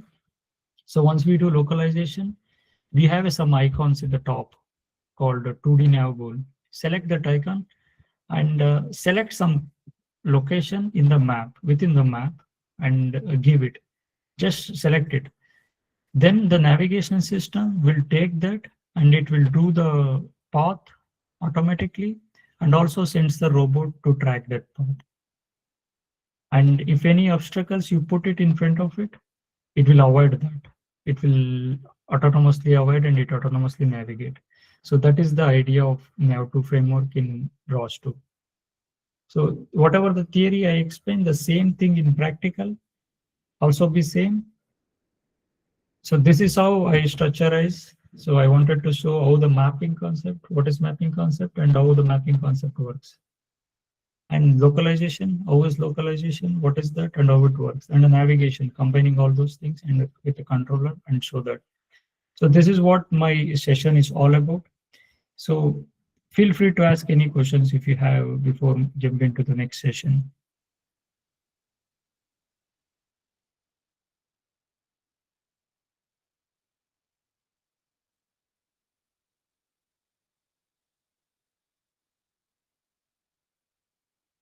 Participants, any questions, any queries regarding mapping, localization, and navigation? These are the critical components of an autonomous navigation systems. So like this, you can also create a virtual environment using a gazebo, and you can spawn a turtle bot inside the environment, and you can make that turtle bot to move around your environment autonomously. Just you need to set the goal point. So as soon as you click on it, so it automatically moves from one point to another point. Sir, now we are using tortoise bot, right, sir? No, sir, I'm using TurtleBot. It is similar to TortoiseBot, but it having different structure in that, because TortoiseBot also use differential drive, and they have the same structure, but in the lower, in the small aspect, in the size aspect, it's very small. This is Okay.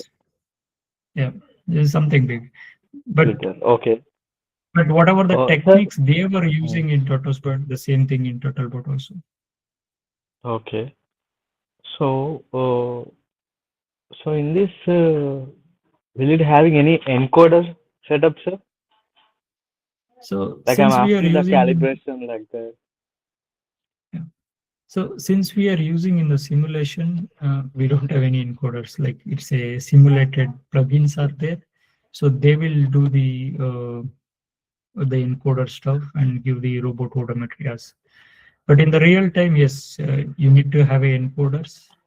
You need to have a motor, and with the encoder, so when motor moves, encoder records the data. So that data you can use it as robot tracking thing. Okay.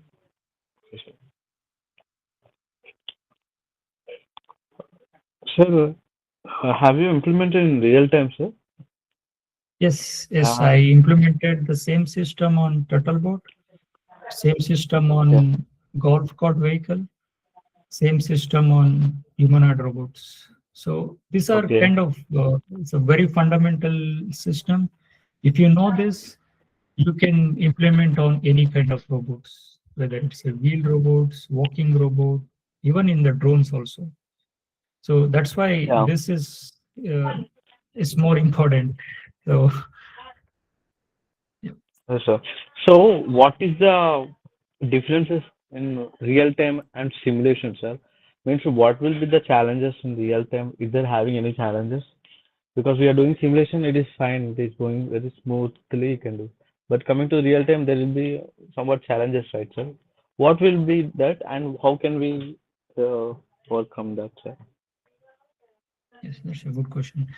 So again, in the real time, now we are running everything in simulation. Simulation, the things will work. That's the objective of simulation. But when we move into the real time, we have a lot of constraints.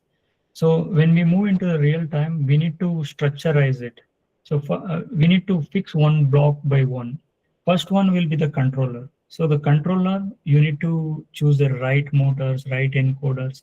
So you need to validate the controller in such a way that when you send robot to move 1 meter, the robot has to move 1 meter. Then only you can say the controller is good. If that is not moving 1 meter, or it's moving 5 meter instead of 1 meter, then you need to work on the control system. You need to choose the right motors, maybe the DC motor or step motors, whatever the thing. And also you need to write a proper code, whether it's in Arduino or maybe in the ROS or maybe in the Raspberry Pi. So so if the motor is not working, whether it may be like if the robot is not moving, in the sense it may be the problem with the hardware or maybe in the software. Like that way, you need to solve the control system. Then when you move into the mapping system, there will be a lot of problems because now in the simulation, all the setups are fine and you're not getting any vibration or you're not getting any invalid sensor data. When you move into the mapping, some robots will have vibration. Let's take the humanoid robot, which I'm working right now. So I use the same mapping concept in the humanoid, but it's not working.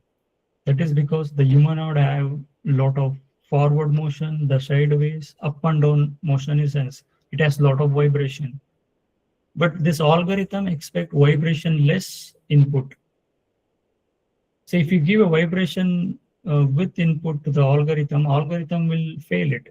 So what you need to do, you need to give an output to the input to the algorithm that is kind of fine-tuned with the vibration. So you need to create a vibration block that takes the laser data. Then as an output, it should be vibration free. That you need to give to the mapping. That's how you need to solve it.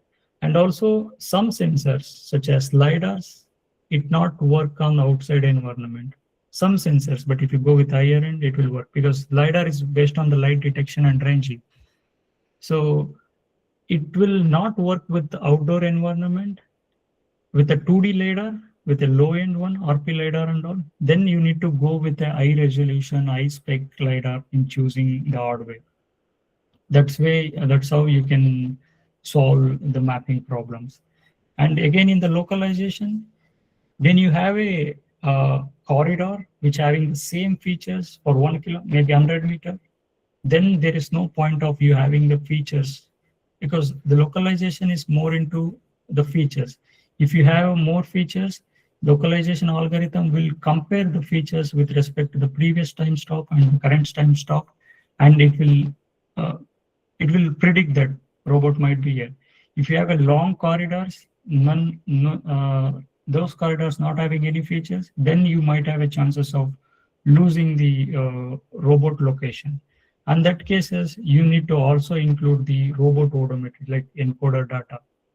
As you need to fuse those. You need to take the LiDAR data and the encoder data, you need to fuse that. Then you need to give that into the algorithm so that even though long corridors having the same features, LiDAR giving the same input, but encoder will say the robot has moved such a distance. By fusing that, it will give a very good stable input to the localization. So localization will find out where I am. That will be the real-time problems in localization. In the navigation, again, navigation is kind of very easy one as compared to mapping, and localization is the toughest one and controller is the second toughest one. Navigation is just like a give 2 points, I will draw path. You won't feel much problem in that unless you're not giving any good, like if you give a good input to the navigation system is work, is ready to go. If you're giving a wrong input to the navigation system, then it will fail. If you give a wrong odometry information, if you give a wrong map, if you give a wrong obstacle information, so that will confuse, that will not work. So more into when you're debugging the robotic systems, it is better to focus on the input. The inputs having more control to the output. If the input is wrong, you cannot blame the algorithm which is giving wrong. So again, in some cases, you need to tune the algorithms also based on the input, but more or less, you need to make sure the input is good enough to the algorithm so that you can get a good output. Yeah, yes, sir. Yes, sir. It was clear, sir. And also, sir, according to you, Darshan, there is a sir, I'm question in working the on chat. Hello? Sorry, yeah. Okay. Sir, just last There is question, one more sir. question in the In chat. case of Madam, autonomous, can you say that question? Madam? Sorry, I don't have access. Sorry, sir. Sir, please continue your question first. We'll take that next. yeah, in case of autonomous grass cutter, which LiDAR is the best one, sir? Which LiDAR can be taken? Autonomous grass cutter, is it? Yes, yes. It's in outdoor. Yes, sir. It is in the outdoor, in the real-time graphs. Okay, so then you need to go with the 3D lidars plus GPS, because GPS is more reliable on the outside. So you can have a GPS data as in backup to the lidar. So to predict the environment, predict the robot where it is. And for the lidar choosing, it depends, sir. It's lidar. See, the lidar, some lidars even work very well in the outdoor environment.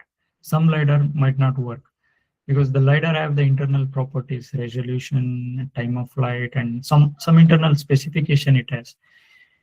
So in some lidars, they actively mention that this lidar is only for indoor. If you look at the RP lidar lighter versions, they mentioned it. It's only work in the indoor. Then you cannot choose that and make that work in the real. So like that, if you go with the website of the particular whatever the lidar information, they will clearly mention that. Based on that, you need to choose. And also while choosing, you need to choose some kind of frequencies, and also the lighting, the frequency and the lighting effect. Based on the environment, you need to choose it. Oh, And okay, also sir. laser has Thank- different rays. Like if you take a lidar, now maybe whatever the lidar you're using, maybe the 2D lidar, it having only one rays, one 2D plane data it provides. But Yes, there sir. is a multi-channel lidar, 16 channel, 32 channels. More layer you go, more the accuracy, and again the more the cost will be. So yeah, it's Okay. a dilemma between choosing the best. Depending on that, I will choose. Sir. Okay. Mm. Thank you, sir. Yeah, thank you. So how do you simulate kidnapped robot problem in gazebo? So yeah, it's a very good problem. Very good question. So kidnap robot. So right now, our localization algorithm is more into the lidar input and the map. It takes the lidar and compare with the map and predict it where I am. So you took a robot from one location and place it in a random location. As soon as you placed in the random location, you cannot expect robot will like the localization algorithms will automatically predict and get to know where exactly it is. Because when you kidnapped it, the last laser data will be some location, the new laser data will be another location with respect to the map. So it will definitely fail because it cannot match it and compare it. It's more into scan matching compared to the previous and current timestamps and continuously doing the test loop. So in that cases, what you have to do when you kidnap the robot from one location to another location, in that location, make the robot run for 2-3 minutes, maybe randomly rotate, maybe 30-second randomly rotate, so that you get a more laser data. That laser data is comparing with the map. That will do for a minimum 30 to 60 minutes. Then the accuracy of predicting localization will be keep increasing. Then you can solve this kidnap, whatever the robot problem. But in the simulation, it obviously work if you do that. But in the real time, it's having a lot of challenges. So the key will be once you kidnap the robot to different location, make that robot to work, rotate, or simply navigate in that area so that it takes the more data, compares the more data with map, and give the more accurate result. So that could be the answer for that. How does gazebo-based localization testing help between AI-driven navigation? Yeah, so this is a good question. Again, yeah, this is like whatever I'm presenting here right now, it's more into the fundamental for the next topic. It's AI-driven simulation. Because now we are giving everything in the icon, like in the Orbis tool, we select a 2D nav goal, and maybe in the ROS topic, we publish ROS topic pub and nav goal to some XYZ location. This is more into our traditional way and regularly we are doing. But next, when we jump into the AI, that's, you know, all about AI now, like ChatGPT, you can ask something, it will give something. So what about you asking something about robot, a robot, let connect the robot to my robot and navigate robot to XYZ position. You just say that or you just type it in a normal context, so that the ROS will, or the protocol will accept that and send it to the robot and do the autonomous navigation. So that is, I will explain it definitely in the next session. And can I simulate air taxi if I want to design a drone? How do simulation? Which board I have to use?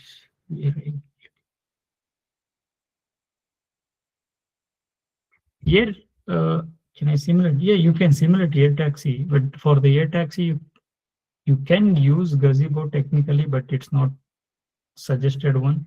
Air taxi related simulators are already available. Maybe the Unity based and AirSim kind of simulators are there.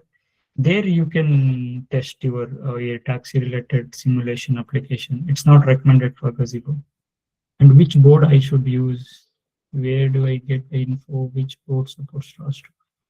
Like, as per my understanding, for the drone, we are using PX4 boards. These are the kind of controller board for all the drones applications. So could be you can use the PX4 or autopilot based controller boards.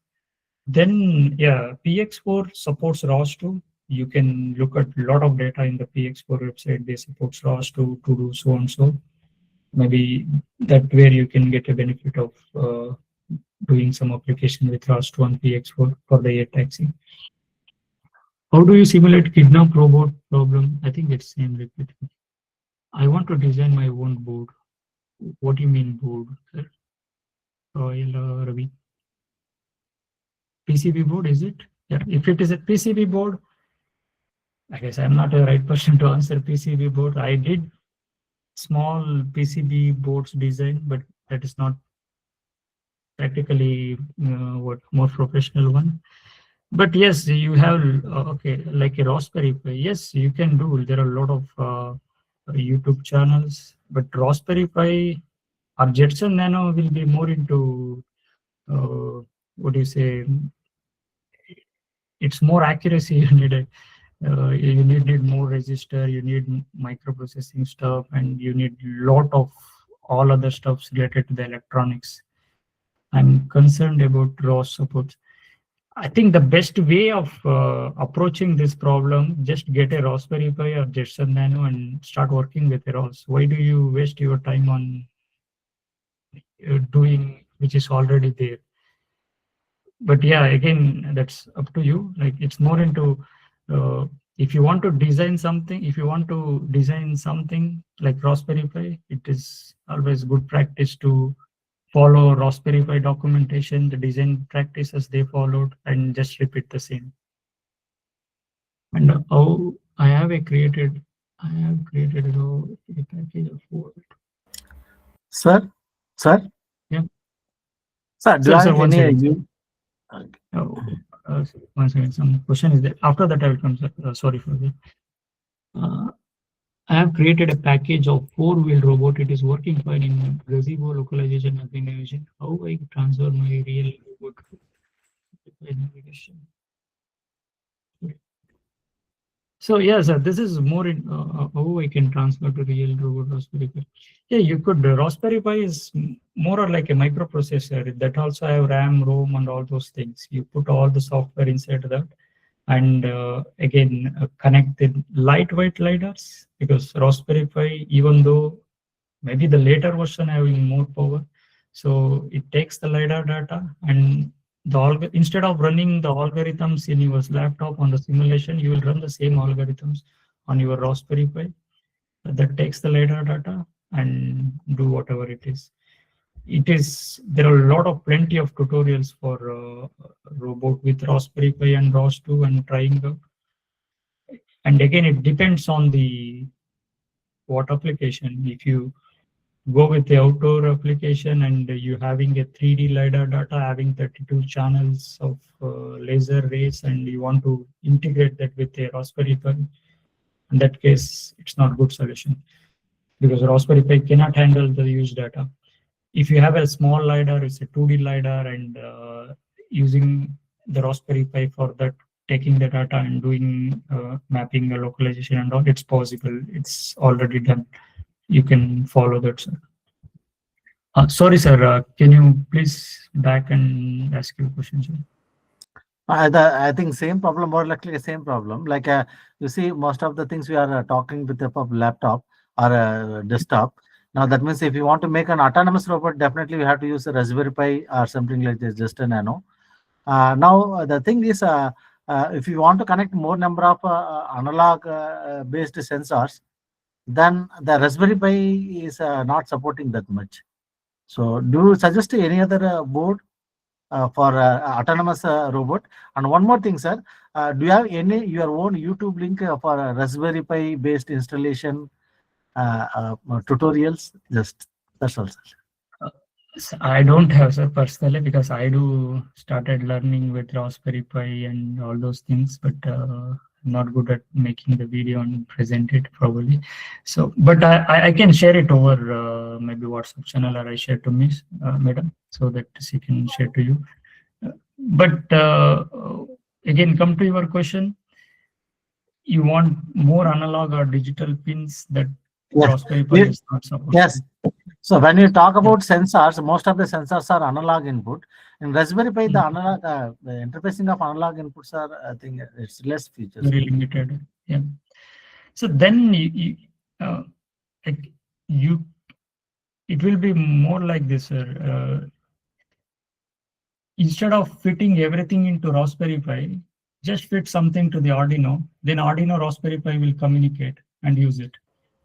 So then on what protocol can we connect them, sir? Is it using like a I2C or like that? Which protocol will be very good if you want to interface Arduino? That means any Arduino board with the Raspberry Pi. Which protocol will be good, sir? And practically, sir, practically, I work with ROS bridge. So there is a ROS bridge package. I don't know exactly what. I don't want to give a wrong answer. So I don't know exactly what protocol it's using internally. It's a serial protocol, something is there, sir. But that package, what it does, so there will be Arduino. In the Arduino, you need to run a ROS node. The ROS bridge supports that. Then in the Arduino, you need to connect all the analog or digital pins for ultrasonic or all other things. Then this Arduino, you can connect with the Raspberry Pi via serial connections, so that via serial connection, the ROS bridge will help to transfer data from Arduino to Raspberry Pi. In the Raspberry Pi, you can write big algorithms for like some intelligent algorithms to process it and send back the result to the Arduino. So that's how I did it when I building the two-wheel mobile robot from the scratch. Arduino, Raspberry Pi, and analog pins and small pins to the Arduino. Then that input goes to the Raspberry Pi. So I hope this clarifies, sir. Is it? okay, sir. Okay, because yes, without working on the field, it's very difficult to realize it. So let us work. Then definitely we will try to contact you, sir. Please, thank you. Thank you. Yeah, sure, sir. Always feel free to contact me, sir. Yeah, thank you, sir. Darshan, sorry to interrupt. Shall we move to the next session? If we'll take the remaining queries at the end. Yep. How long we have, madam? 1 more hour, or is it? 1 more hour, yeah, because the next topic is AI driven, right? Yeah. System. So yeah, I can jump into the next one. Probably I don't know the I wanted to present it everything practically so that you guys can understand it and more remember it if you see it in the real time. But due to the constraint about my hardware or maybe the latency of whatever the things, it's not happening that. Sorry for that. So next I will go to the next slide.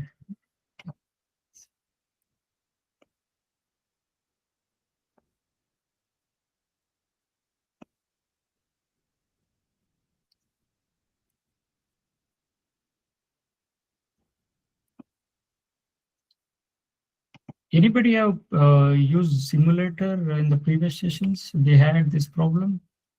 Yes, no.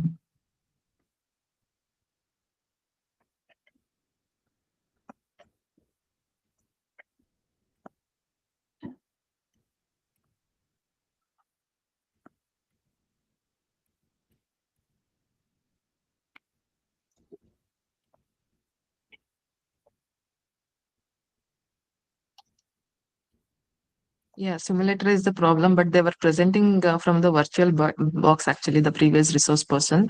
Even their systems used to get crashed. But since you are in a Ubuntu platform, we don't. Yeah. This is the first time I'm presenting online, so I was not aware about these things. So that's why it is more problematic for all of us, especially me, so because I'm the one presenting.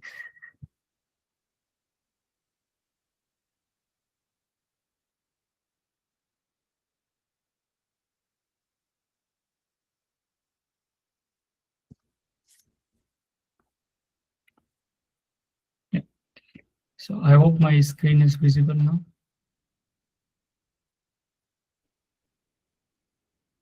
Is it visible? Yes, you're in a Chrome page that is visible. I can switch it. Switching also visible.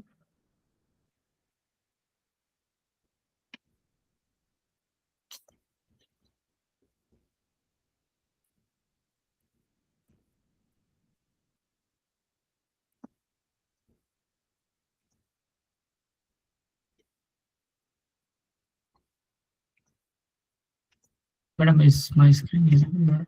No? Yes, sir. Yes, sir, Darshan, it's visible. Now the switching also visible. Yeah, it's Yes, sir. visible. Yeah.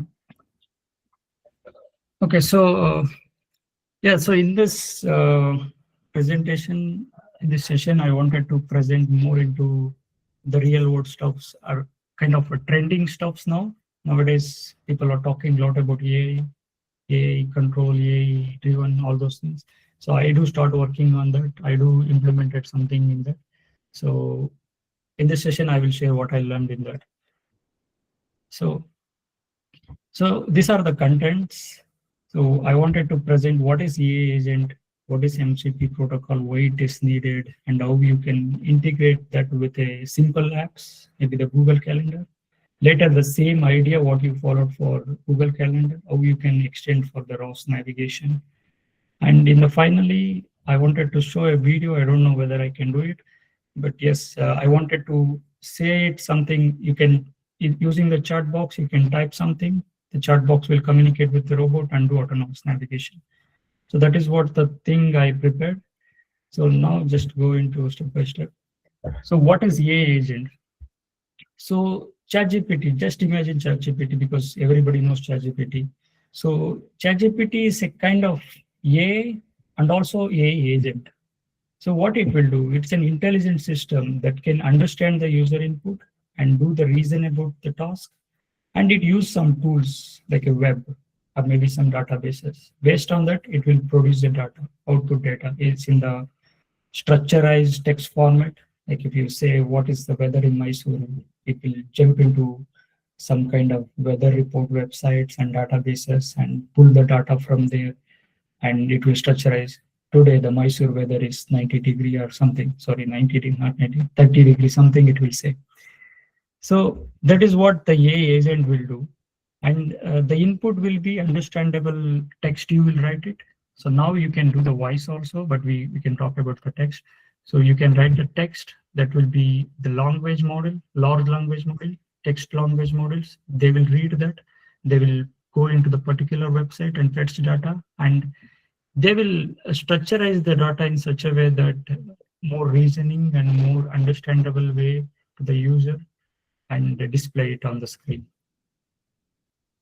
So this is what you just give a prompt. The ChatGPT agent will take that and do all the internal stuffs and give an output. So let's say, yeah, what is the weather today? ChatGPT agent takes that, it understands that what is the question he's asking and what is the thing he wanted. Based on that, it will say output as partly cloudy, 20 degree chance of rain, all those things it will say. Next, come to why MCP is needed. So before that, the LLMs, like large language models, ChatGPT, are good for reasoning tasks. The problem with LLMs, they cannot directly access the private system like Google Calendar. If you ask in the ChatGPT, can you book a calendar for me tomorrow 1 o'clock to 2 o'clock? It won't do because it's not permitted to access our private systems. So yeah, for example, book a meeting 1 to 2 p.m. It's not able to do. Why? So this is what something like user prompt, but output it will say here's some information about the meeting, but it won't book because the permissions are blocked. Or it may be not understand what is Google Calendar is talking. Google Calendar has their own APIs to respond it. When you click some buttons, the API will still read that and do the particular work. But now ChatGPT is more into reasoning things. It doesn't know the APIs of what Google Calendar is using. That's why it will say, I don't know. It will say some other result. It won't be a good one. So I think what we need is we need a mediator. We need a mediator between LLM and Google Calendar. So that is where the MCP comes into picture. So MCP is a kind of protocol. So now it's like we need a mediator, that mediator called MCP mediator or MCP server. So that reads the information from LLM and understand it and translate that information to the Google Calendar. So once you translated information to the Google Calendar will do their work, booking the meeting or cancel the meeting or adding some multiple people. Once this is done, again the mediator will take the information and gives to the LLM. Then LLM will structurize beautifully and book a meeting of so and so and all. So then the action is successful. So this is why the MCP is needed. So what is MCP? MCP is a model context protocol. It's a standard way for AI agents to communicate. So just imagine like a USB tool. So USB hub or USB-C tool something. So when you plugged into your USB stick, the computer can understand that what is that, what are the systems connected to that, and they have their own protocol and manage that. If you connect the LiDAR, it takes the LiDAR data and run that. So that's how the real-time, the hardware tool works. The same way for the software, for the AI agent, they use MCP. What MCP will do, MCP will discover all the tools and fetch the resources, use the prompts and templates, interact with the external systems safely. So basically MCP has three major components: resources, tools, and prompts. So whenever user gives some information, this MCP server will check at their resources, their databases, and the tools, what are there, and the prompts. Based on that, it will call the particular external system, whether it's a Google Calendar or a robot or a database, and it will respond that. So that is into the MCP and MCP internal components. Now take a practical example.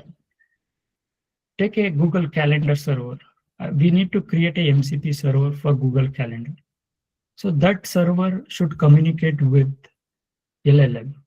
So in the LLM, you ask a book a meeting something, the MCP server will take that. In the MCP server, there will be 3 columns: resource, tools, and prompts. Those will communicate with a Google Calendar and gives the data.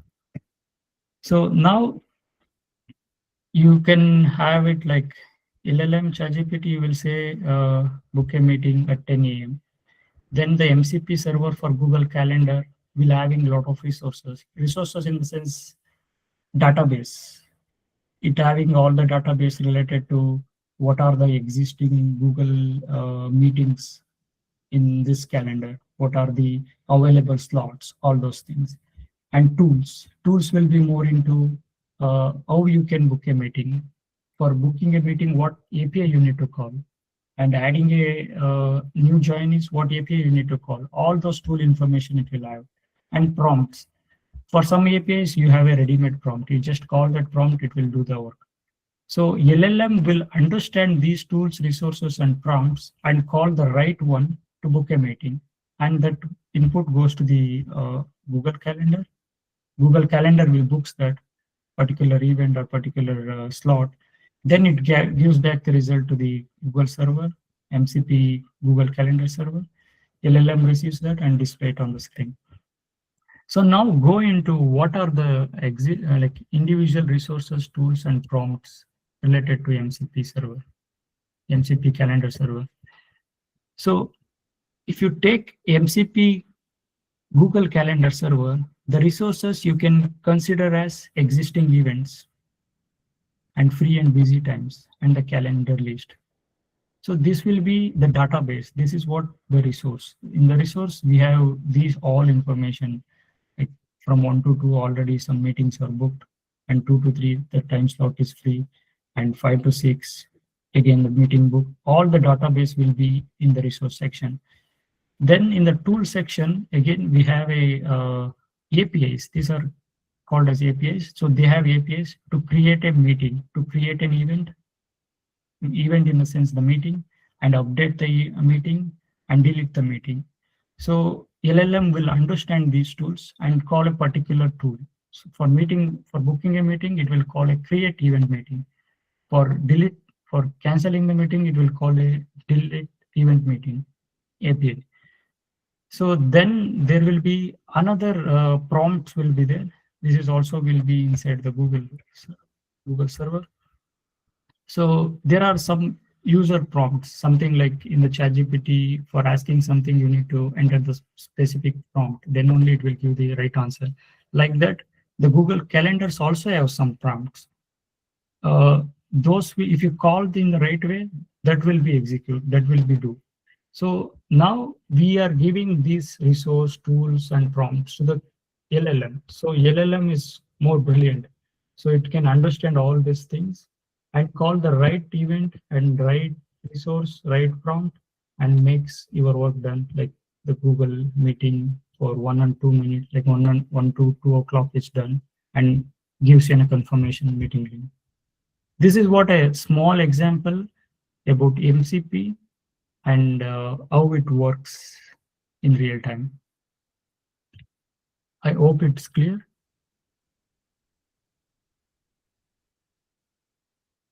Yes, sir. So now we get into more interactive session now. So what about if you implement the same MCP server, what you did for Google Calendar for the autonomous navigation?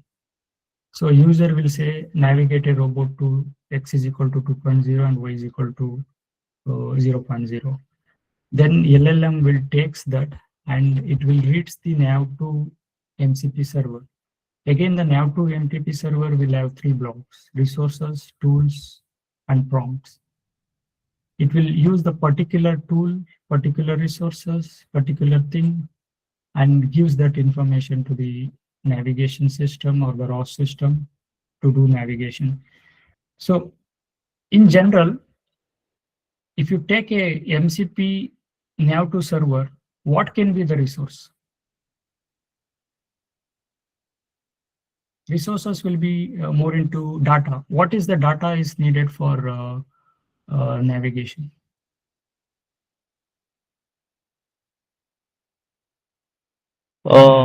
Local map environment, sir. Yes. Should map Yes. the environment, like simultaneous localization mapping. Yes, that is good. Resources in the sense data. Data means map. We need a map data. So navigate, like LLM will use from sensors. Yes. So then what can be the tools? Just LiDAR. imagine in the tools here, it's more into APIs. Create event, create meeting, delete meeting, and update event or update meeting. So in that way, what will be the tools for navigation MCP server? I can give an hint, like you can use ROS topics to call something. So that can be the tool. So if you want to do navigation, what topics you need to call? In general, it's not specifically that particular topic.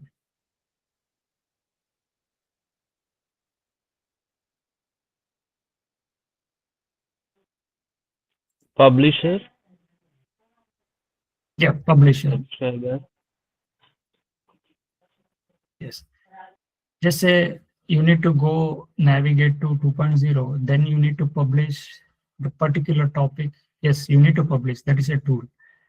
What tool? Maybe slash goal post is a topic for publishing the navigation to so and so location, so and so XYZ parameters. So that can be one tool here that you can add it. And there are many other. Suppose you need to cancel the navigation. There is a tool, there is a topic. I'm not sure exactly, but there is a topic, cancel navigation slash cancel navigation. That top, if you call the topic, the navigation will cancel. And also maybe another tool. I want to get a robot pose. There is a topic, AMCL slash AMCL underscore pose. It will give the localization pose. That topic also you can use as a tool. So these are all the tools. Sir, why Tools don't are- we call it as services? It not comes under services. No? We're calling, right? When we call, it comes under services, right, sir? Yes. So like you can, service is again the communication way, right? So it's, you do one-way communication, it's service. So yes, you can use services also as a tool. ROS topics also as a tool, ROS services also as a tool, actions also as a tools.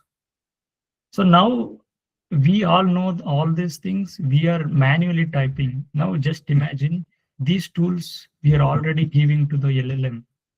LLM will work even more efficient, better to understand all those things and call the right tool. So that is the idea. 9 prompts will be go to A, go to B, something like that. Now I can elaborate that. So in the nav to MCP server, you can use resources as a robot pose and map, as Sir said, and cost maps, and battery states, and goal status. These are all the resources. You can use it. And tools can be the ROS topics, ROS services. Like there is a ROS topic for navigate to pose. In the topic, if you put this XYZ information, the robot will subscribe. Basically, the nav2 will subscribe and navigate it. And follow waypoints is another tool. And cancel navigation, clear cost map, dock robot. In the dock robot topic, maybe you can hard code some location. When you call this topic, wherever the robot may be, it should go to dock. Something like that. And there will be prompts. These are all not there in the nav2, but I just write it. Nav to XY, return to docking station, and all those things. But the overview idea is, so now we have a LLM and we have a navigation system. Now we created a mediator or a translator. In the translator, I'm saying in the ROS2, we have these many tools, these many resources. So that LLM will first go into, based on the user input. Let's say navigate to robot, navigate robot to X is equal to 2.0, Y is equal to 0.0. So this is the user input. So LLM takes that. LLM will go into the MCP server. Based on this user input, what I need to call, what are the resources? I need a map to figure out where exactly this 2.0 and Y.0, Y0.0 coordinates there. And user wanted robot has to navigate. If the robot want to navigate, I need to call a particular topic. What is the topic? That is nav to pose. Okay, then it will structureize something. Okay, take this map and read the location information and all, and call this topic. Once you call this topic, the MCP server will send this information to nav2. So nav2 will receive it as a subscriber. Once nav2 receiver as a subscribe, it do their application, like it takes the goal position and it do the path planning and controlling all those things. So this will be the overview about AI-driven navigation using MCP. So do you have any doubts on this?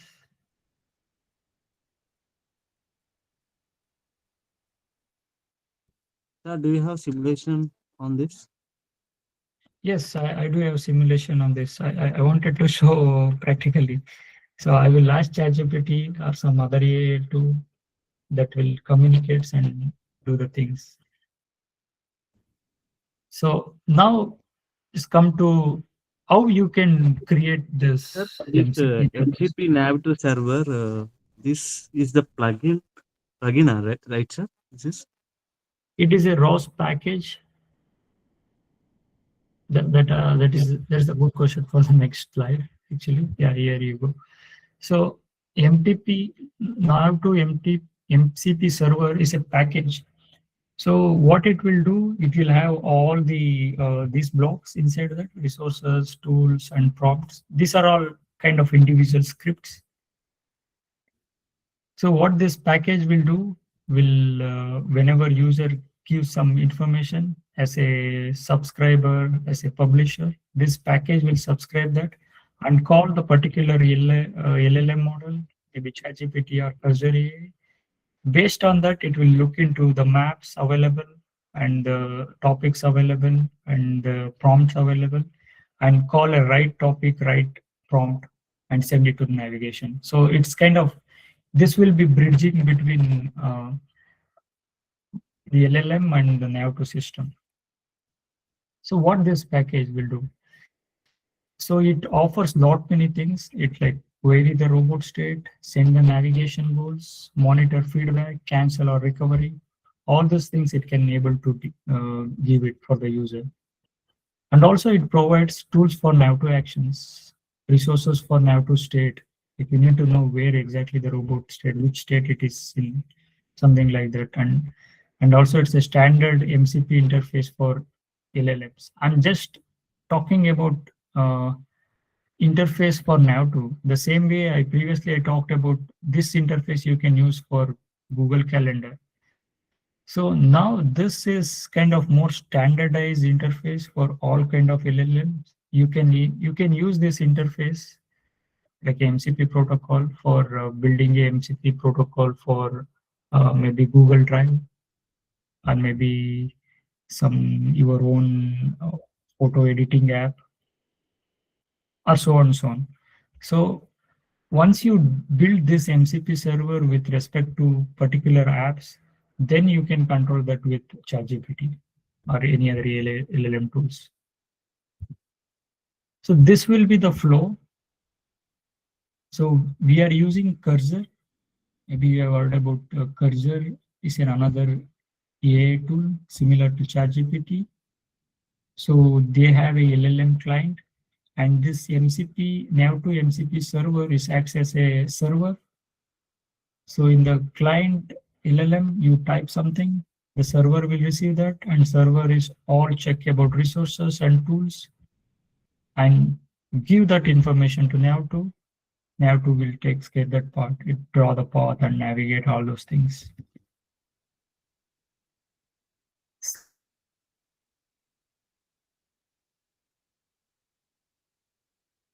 So this will be the for robot 2.0, Y.0. What happens internally? LLM will understand the intent, what user expecting, what you need, all those things, and LLM checks the available MCP tools. So now we have a MCP tool for nav2 MCP server. So now LLM will redirect to nav2 MCP server. Then in that tool, it picks the particular topic to communicate. So the topic will be nav2 post. And once it pick the topic, it need to publish it. It sends the goal to navigation via MCP. What it will do, this package will publish some information to the nav2. nav2 will subscribe, and nav2 will do all those things. It will draw path and avoid obstacle and navigate and achieve that. Then that info back to the again sends the goal to the nav2 via MCP. nav2 plans and drive the robot and takes the feedback to the LLM. So whatever happened in the nav2, it takes that as a feedback and it do the replay to the text as I successfully achieved the target with so and so time and so accuracy and all. So this will be the flow of this concept. Yeah, this is something like again the same LLM. It takes go to the meeting room. So now in the navigation, we can allocate some coordinate as a meeting room, some coordinate as a coffee room, some coordinate as a docking room, something. So you just type it in the LLM saying go to meeting room.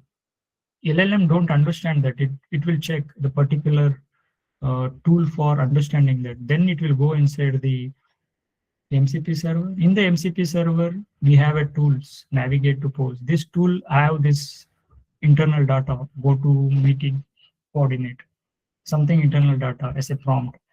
That will send to the navigation. So navigation, once navigation get a coordinate, it will do all those other things, path planning and control thing. Then it will take the feedback and say LLM goal is reached. Then LLM will restructurize that input and show it in front of the screen. So this will be the flow. So do you have any questions till here?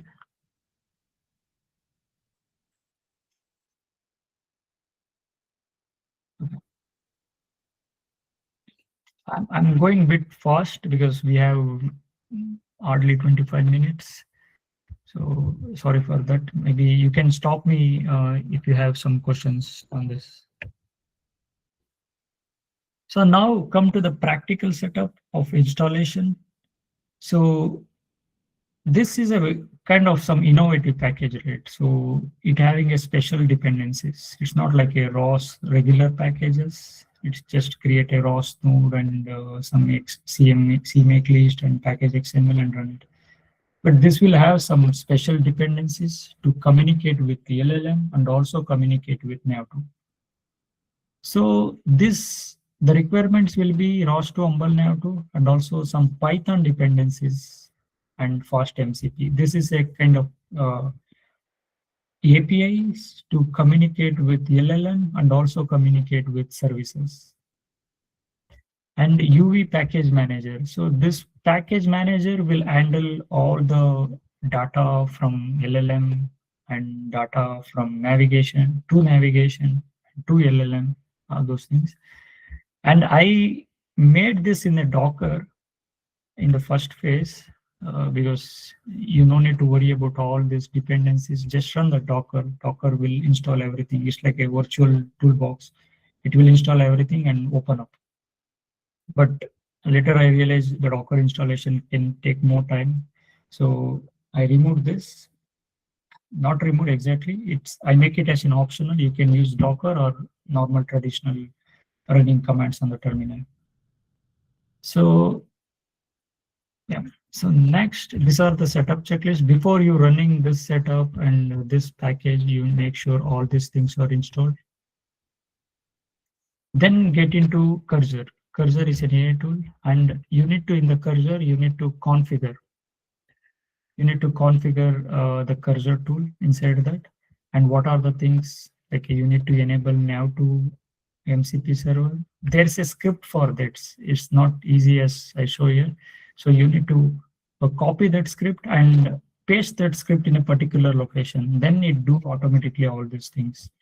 You need to select Cursor MCP tool for nav2. Then it's time to test AI-driven navigation. So now we can jump into the real. I don't know how I can show you. Yeah, this will be more into the system. We need to install the virtual environment that install all the dependencies. Then we need to install the MCP server. That is more into the package. Then the Cursor is a LLM tool. It acts as a manager. Then user client. He asks some questions. The manager receives that, and manager will send that to worker. As worker here in our case is MCP server, and that worker will use some tools to do the job work done. Yeah, thank you. Now I wanted to present it and show it in the real time. I'm not sure how I can get success on this. Sir? Sorry. Sir? Yeah. Just what I explained, all these things, all these things can work well in the Linux environment, or it can be done in Windows environment also. Just set up all these things for. Yes, sir. It's a good question. Yes, I did it in Linux. I tested in Linux, like in my personal laptop or whatever I'm presenting now. This laptop, it works really well and do that. But Windows, yes, now you can able to install. So it's not about the platform. If you're able to install ROS on Windows, if you meet this requirement, sir, like this checklist, like ROS2 Umbrella and nav2 and MCP, Python, if you able to install it on Windows, you can able to run this on Windows. But in Windows, yes, you need to use some WSL, Windows Support Linux tool that will be act as a Linux. There you install ROS2, nav2, and these servers so that it will work there also. Good, thanks. So now I wanted to present it. Is my screen still visible? Yes, sir. Good. Now,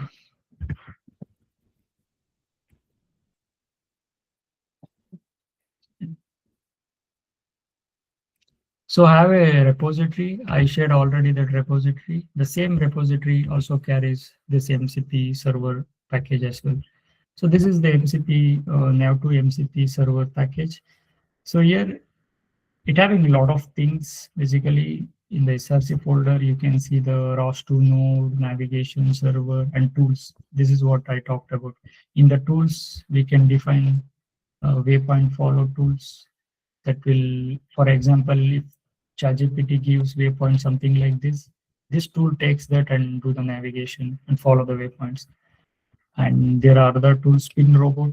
If robot gets stuck, then this tool will be makes the robot to turn 90 degree. I explained in the previous, when obstacle comes in front of that, it doesn't know what to do. Then robot has to rotate. So for that, there is a tool like spin robot. This tool we are giving. Likewise, we can give a lot of tool. We can kind of expose it to LLM. So saying LLM, read this package. In this package, this use MCP. MCP will follow some particular structure. What is that? Resource, tools, prompts. So I have a script. There's a tool script. In that you can find all the tools. There's a resource script. In that you can find all the resource. You read all those things and understand it and send that information to nav2. So these scripts are more into whatever I explained in theory. This will have all the information internally. I could go with further and explaining that. I have 18 minutes to, but yeah, you can go with this script, understand this, what exactly calling and all. But the main principle will be in the slide what I presented. This will be the data linking to those principles.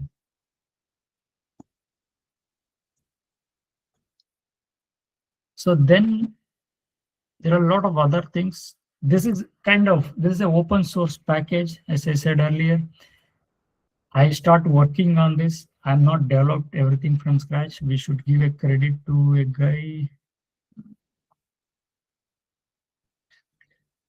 Yeah, there's a developer. He did that. His name is Anthony. You should appreciate because he developed this and make it as an open source. I'm just a user of that, and now you are also user of this. So what it will do, here we have the LLM tool. Here he can write navigate a position to some XY. So LLM will read all the tools and send the information to navigation. So it's like a, you can use LLM to chat with navigation. So now the user sends something, so LLM accept that and send it as a navigation. So the robot is moving that.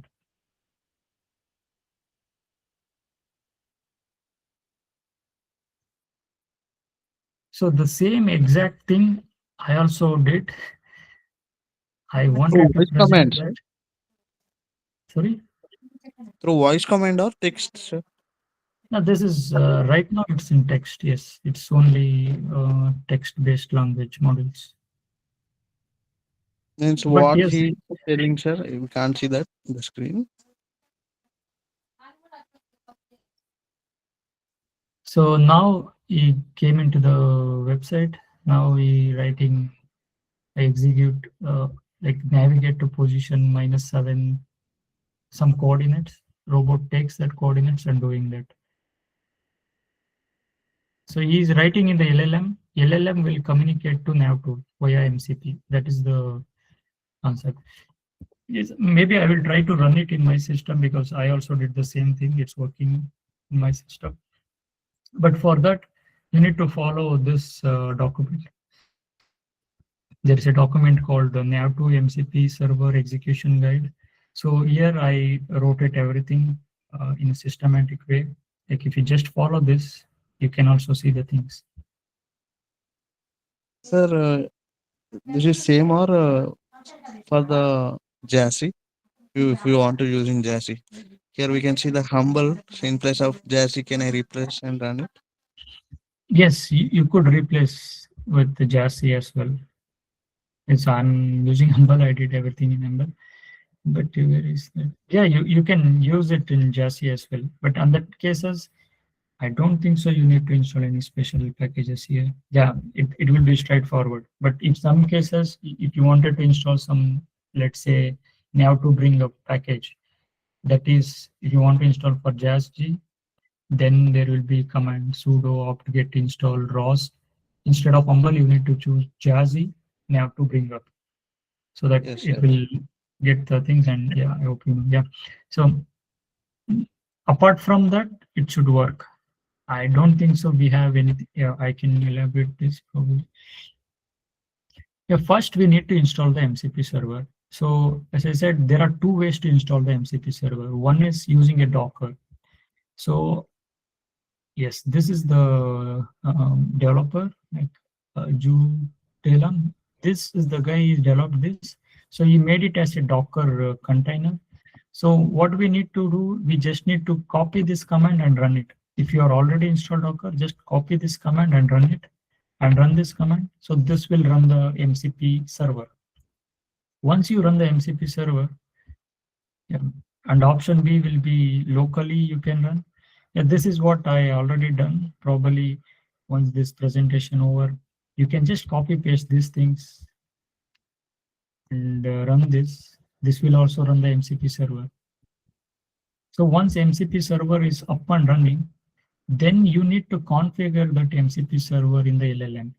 So for that, I'm using Cursor LLM. So it's an LLM tool similar to ChatGPT. Here you can directly click on this download Linux and install that. After installing that, you need to go some particular location and configure that. Again, the descriptions are here. Like open the cursor. In the cursor file, preferences, cursor setting. In that there will be a section called tools and MCP. Inside that you need to copy this. So what it will do, it will source the ROS environment, and it goes where exactly the MCP server is running. MCP server files are located, like nav2 MCP server inside Turtlebot MCP ROS2, inside SRC, inside Turtlebot workspace. And it will connect to that nav2 MCP server to the LLM. So after that, you can communicate. Then you can restart the cursor once this configuration run. In order to effect that to save, you need to restart it. Restart, then go to the AI chart section. There you can say list all the current ROS2 nodes. It will list all the nodes. And I did all these questions actually. I actually asked all these questions. It works. Like, am I connected to ROS2 network? Yes, you're connected, and it will say this and all of the ROS2 nodes. And also ask some question, which global planner I'm using. This is more like an kind of interactive learning. The traditional way, you need to go into the particular large file, particular package, particular node, and understand what is the node, what is the global planner, what is the AMCL node, what is the SLAM toolbox we are using. Instead of that, this will say, you just ask cursor saying which global planner you are using. That will list, I'm using Nav2FN global planner. And which simulation I'm using. It will say you are using Gazebo Classic. Like that, it will ask whatever the data. And also, this is one more interesting.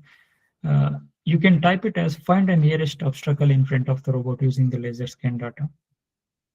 It actually takes the laser scan data and write an internal script, and it will give an output. This will be, there is an obstacle with so and so distance. This is the closest to the robot.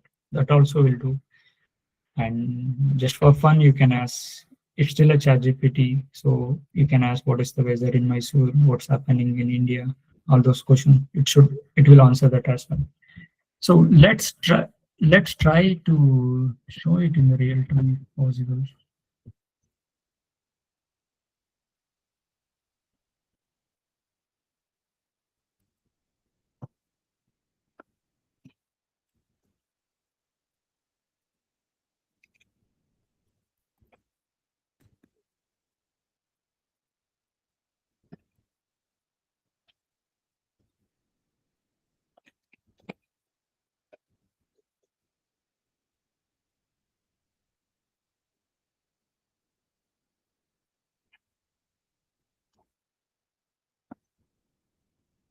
Is that my always visible? Or not, we get a problem there. Yes, sir. Yes.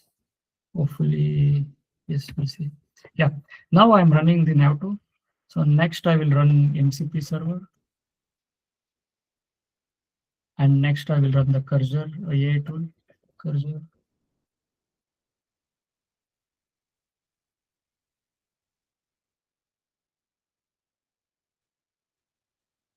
This still visible?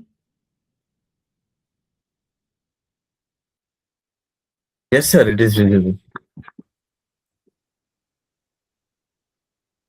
Yeah, that's great. So you need to make sure, go to file in the document. So preferences, go to cursor setting. In the cursor setting, you need to go to tools and MCP. They will do this. Yeah, here you go.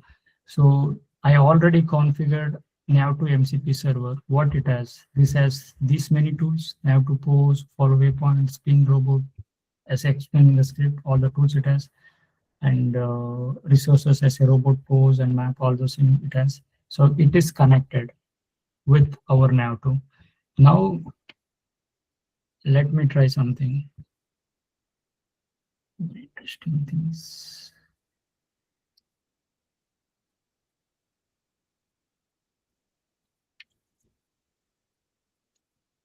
Yeah. So let's ask this question: am I connected to?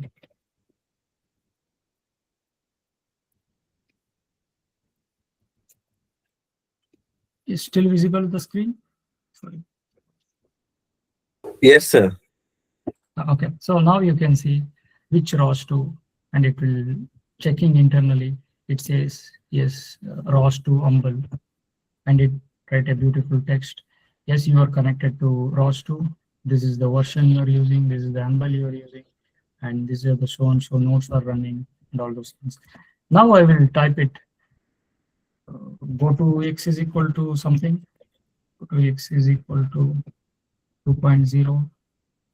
Just type this.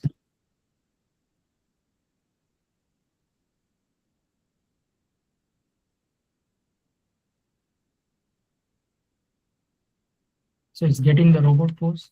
I hope this is visible. Yes, sir. It is visible, sir. Can you zoom the map, sir? RVS map. It's not planned yet. Is zooming also visible?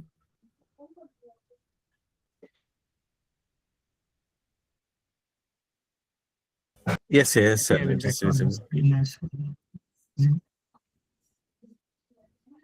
So maybe it takes a lot of time to load, so cancel it sometimes. So now it calling the particular action send to goal. Now the robot is start moving. Is it? You see? Yes, sir. We are Yeah, seeing. good. So that's how we go. So use the AI, type whatever the things with respect to navigation, you do that. And it's still an AI. You can ask AI related questions. Something like, what is the weather in Mysuru? Maybe that's a good question. So it use now it's connected to web interfaces APIs and it fetch the Mysore weather and display it.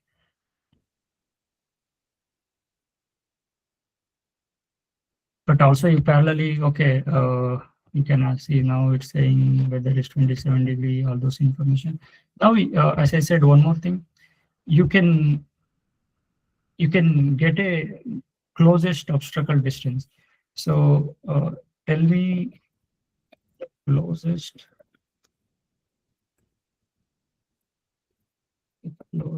obstacles.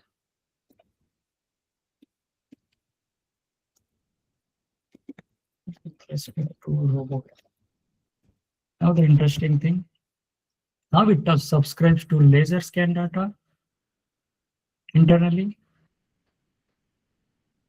and it wrote a script by itself and calling it, processing it, and it says the closest distance, the closest obstacle distance is 0.470, direction is 2.0 front, relative position to the front. So in front of the robot there's a small obstacle, small obstacle that is located at 0.470 meters. So likewise, you can say go robot to, it's only about go, but we can ask more questions like, what is the robot position now? What is the robot coordinate?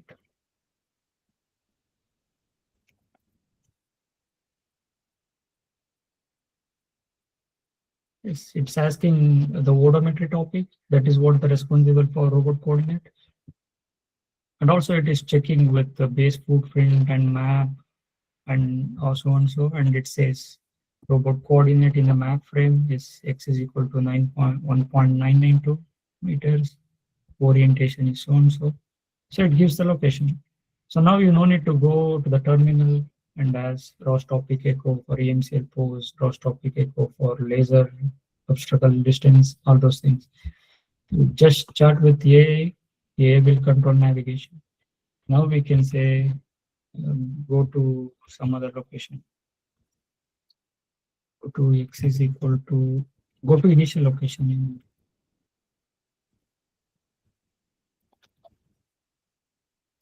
Because robot started from here. So I hope now the LLM is already know that robot is started here. So now it will make the navigation to draw a path till there.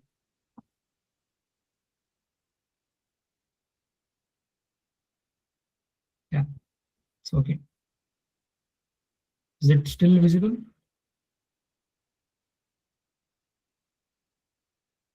Yes, sir. It's Good. I guess maybe the gazebo is the problem because we run, but still it's running in the back end, but I don't know it's working now. So, but yeah, this is an overview. You can keep as many questions you want and interact with in how2. And yeah, it says the goal status succeed. Now the goal position is minus 2.0 meter and orientation is 90 degree. So likewise, you can keep ask as many questions you want.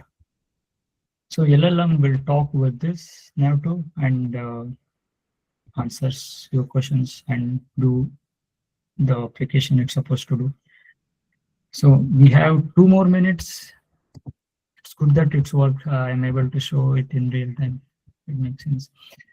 So yeah, thank you very much. But before that, if you have any questions, please feel free to ask me.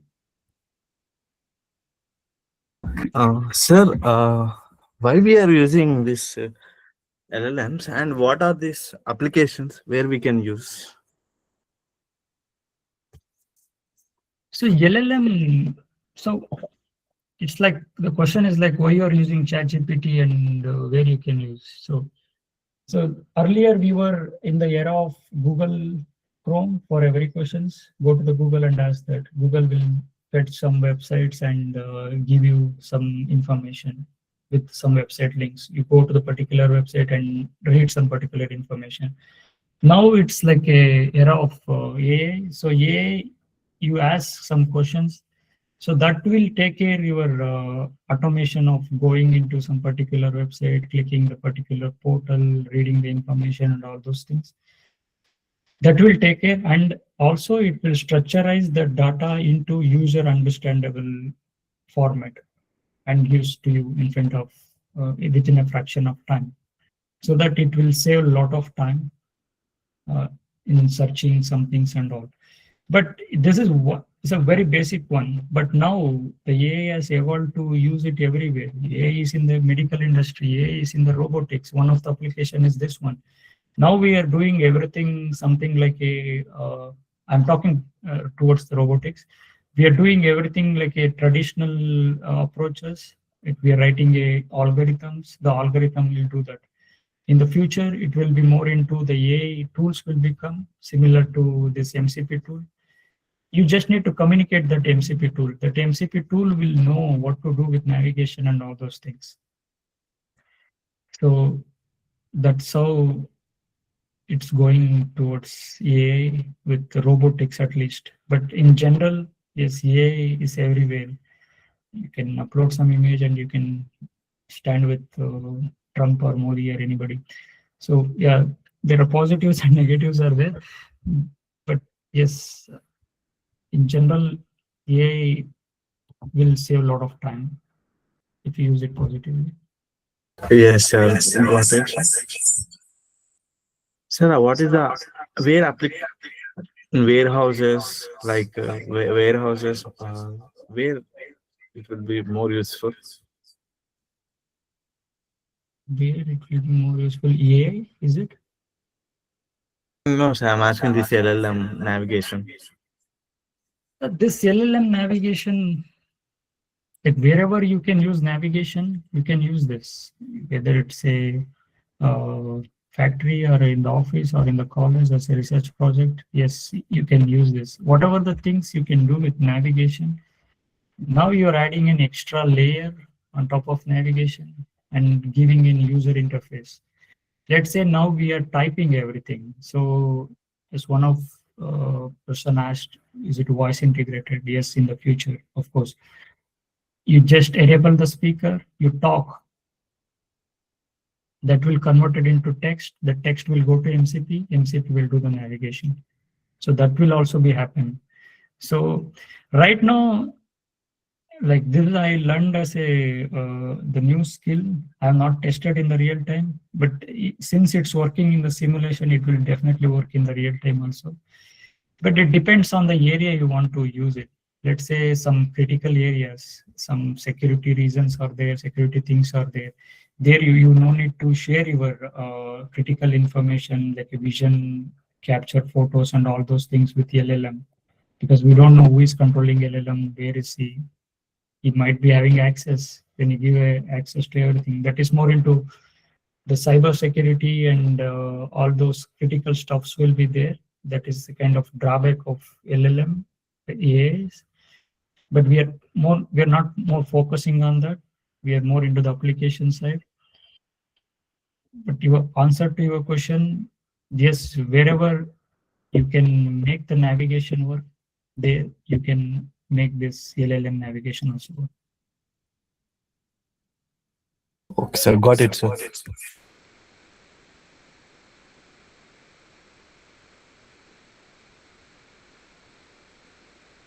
So Okay. any more Any other questions? questions?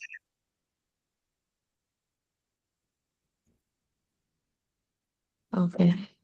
Thank you, Darshan. Thank you so much for the wonderful session. That too AI-driven um, autonomous navigation was wonderful. So whatever I am today, like if I'm able to guide the students, or if I know something about the mapping, localization, and navigation, that credit goes to Darshan itself. Even I have learned it from him only. Thank you. I'm always grateful for your Darshan. Thank you so much. And also, he has accepted for accepting our invitation, even in his busy schedules, and he is able to make it. Thank you so much. Yeah, thank you so much, madam. But it's all about your work. You did it, but yes, it's fine. Giving credit, but yeah, it's good that you take me, give a time to present something which I know. I hope some people understand this and use it for their works. If it is beneficial, I'm grateful for that. And thanks for G3S for making this such a wonderful event with ATAL FDP program, so that resources from researchers, be the industry people or scholars, everyone get useful of this and get benefit to their research projects or their future. So I have seen a lot of videos about the previous sessions. It's really good. I even learned many things. So it's good that such an event organizing in Mysuru, and people all over the world, or maybe in India, everywhere, getting the benefit of that. So it's a pleasure. Thank you very much. Thank you, Darshan. Thank you. Thank you. Have a nice day. Bye.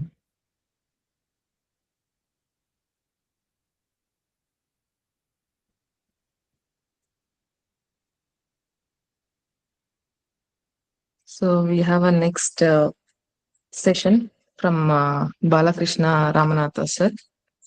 Sir, are you in the once again?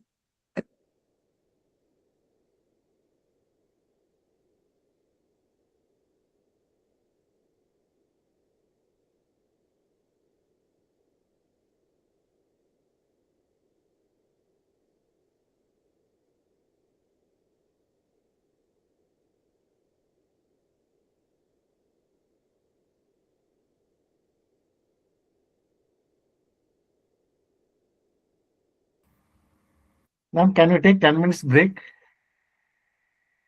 Yes, sir. We'll take 5 minutes break, because let's not extend much, because we need to wind it up at 6:30. At 6:30, your assessments will get enabled. So, yeah. Okay, ma'am. Good evening, sir. Hello, ma'am. Good evening. Hope I'm audible. Yeah, can you speak a bit louder, sir? Yes, ma'am. Now, am I audible? Good enough. Yeah, you're audible.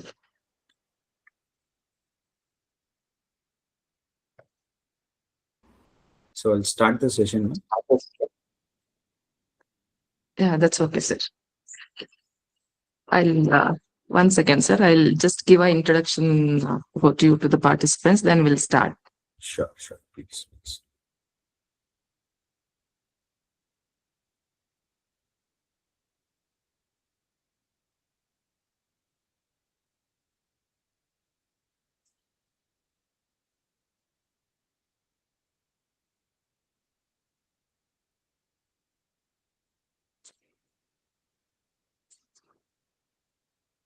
Okay. Today we have with us Mr. R.S. Balakrishna Ramnath. So he's a distinguished professional in artificial intelligence, generative AI, and quantum computing, currently based in Coimbatore, Tamil Nadu.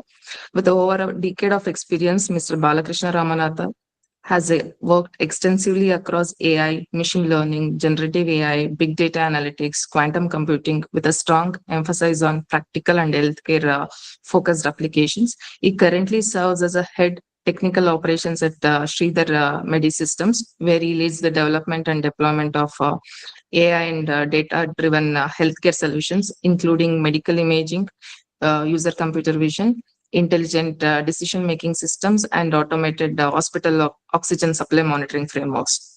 In addition to his industry role, he is an experienced freelance corporate trainer, having a trained professionals and faculty members since 2012 in areas such as data science, generative AI, LLMs, RAG frameworks, prompt engineering, big data technologies. Is contributing significantly to many of the skill development across academia and industry. Academically, he holds a postgraduate certificate in business analytics and applications from IIM Tiruchirappalli, master degrees in engineering design, and bachelor's degree in mechanical engineering. He has further strengthened his expertise through professional certifications from AWS, Google Cloud, Microsoft Azure, OpenAI, and Deep Learning AI. His research interests span AI-assisted healthcare systems, generative AI, using TensorFlow, Quantum, and he has successfully executed several industry-relevant and research-oriented projects in machine learning, NLP, computer vision, and big data analytics.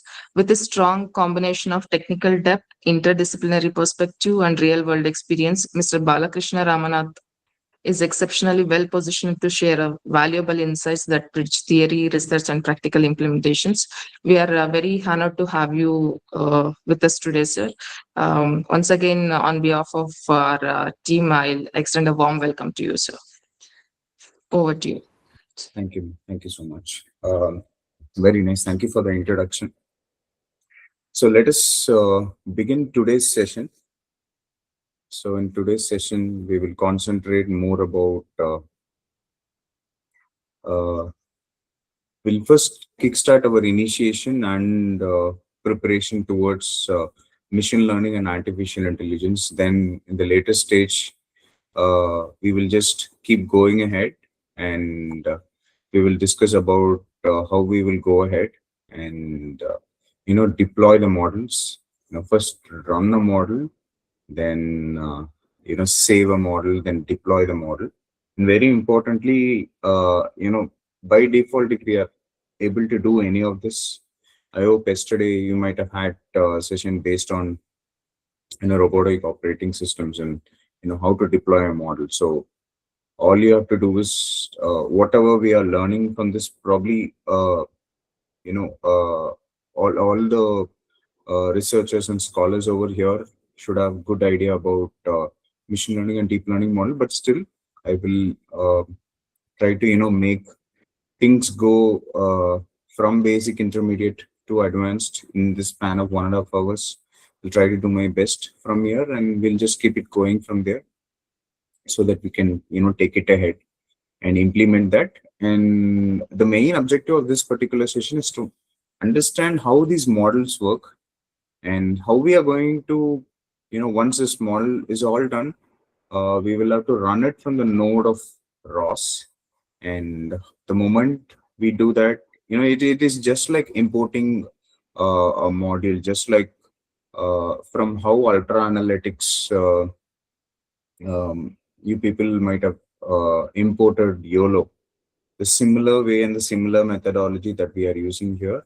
So all we are going to do here is we are going to create one module of our own, and we are going to make the node of ROS to learn that particular model, and then you can deploy it in the real-time scenario. But at first, initially, how we are going to go ahead and capture why, if it is machine learning, why if it is deep learning, or why it is transfer learning, or so on. So those concepts on a very quick discussion. Then we'll see a few hands-on machine learning and deep learning models, and then we'll see few of those codings then and there.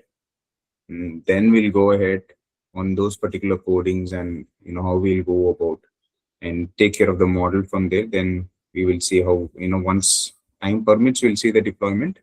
Else I can share those codes and files with you. You can still run that and see. Anyway, running it on a ROS environment, there's already been a demo. I hope it has been given to you all. So let me kickstart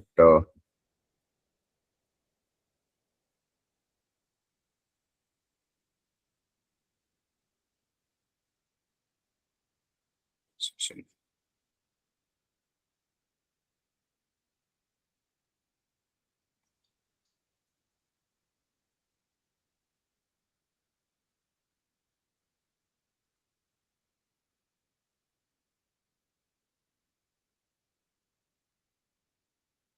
Just give me a moment.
Sir, you're sharing something?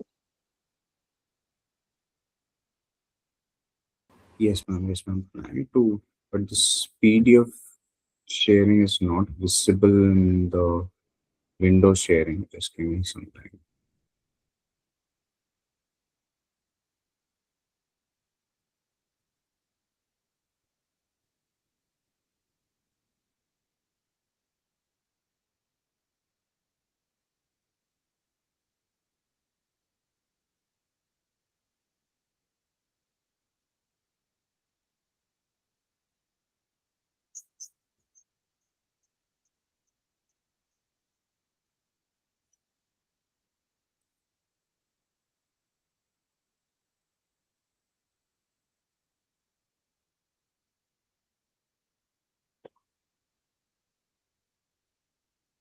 Okay.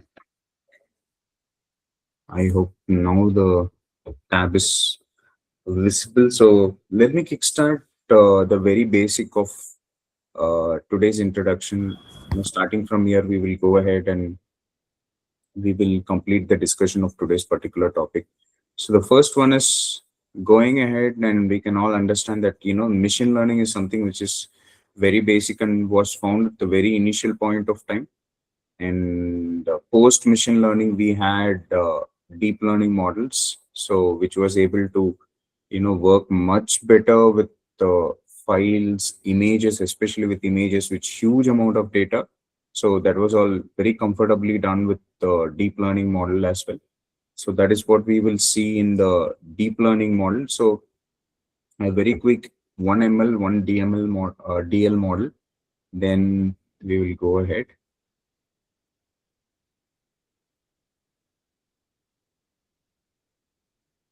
So the first one that we can see is artificial intelligence and machine learning, deep learning model. Yes, deep learning is a part of an exclusive part of machine learning. One very big area of machine learning that we all know. So few of those algorithms in this types of machine learning algorithms are supervised, unsupervised, and these reinforced model. And okay. So what is the specialty of deep learning model, and why is that they are, very pretty much special? And comparatively, these deep learning models have a much, better processing units, So they have much better processing units and limitations. So here is what we can see in this particular slide, that limitations of a conventional machine learning model is that it is not good at handling a high dimensional data. That is something which is very pretty much challenging with the machine learning model. So anyway, in this ROS environment, we would have tried by using many pictures, many videos, and so on. So that is why we are concentrating, but anyway, we are concentrating on ML algorithm in today's particular session, and we'll also see some deep learning models as well. So advantages of a deep learning model, you can see this, it is computationally expensive, and it is also capable of handling a high dimensional data as well. So we'll directly go for an introduction with artificial neural network, because this is somewhat very, very basic. And yes, I hope everybody would know about this particular idea of humans, neural network, human beings, neural network, neural schema. The same schema have been complementally implemented inside the ANN, or before ANN there was MLP, multi-layer perceptron, so which is also one of the feature where certain machine how neural network have been slowly developed, and then it has been converted into ANN. And yes, of course, there are so many libraries, so many modules are also created, either TensorFlow or PyTorch, or there are so many other models been working very, very, precisely and prospectively. So one thing that we have to understand is there are three very basic layers in an AN, and that is an input layer and a set of hidden layer and a set of output layer. So what we can see next here is in this particular input layer. So how a certain an image is being observed or being seen, because we are all seeing about more pictorial analytics about how images, videos we are seeing in a movement video, how to detect a human being, how to detect an object, because I hope everybody would have studied about object detection and so on. So why deep learning is much more specific about this particular object is that we can all see that this particular DL model will convert 256 by 256 matrix. So when we say 256 by 256, it is a pixelated image. So we start with a basic 4 by 4 image, an 8 by 8 image. So it is a pixelated one.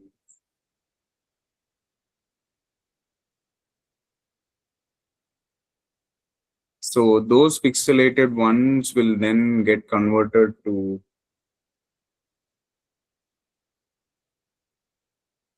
four element vectors. Then you can see, so this is something like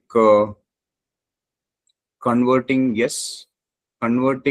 an conventional image into an element vector. So when we say an vector is basically the one which has a magnitude and a direction. So when we say magnitude, how much brightness it should have. When we say a direction, it should have in either at black or at white.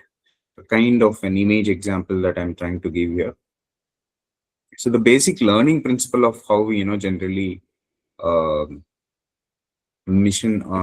deep learning would actually take things out is that, for example, what you see in your screen right is, you can see there is a set of data set. If the data set is so and so of input, and it can predict what is going to be the actual output, and if this is so and so is the input set of colors, because we are started speaking more about images and colors. That is what we are going to see here.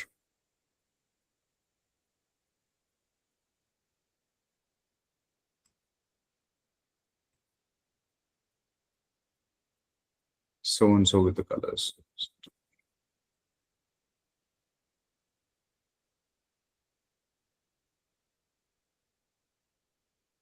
Just give me a moment.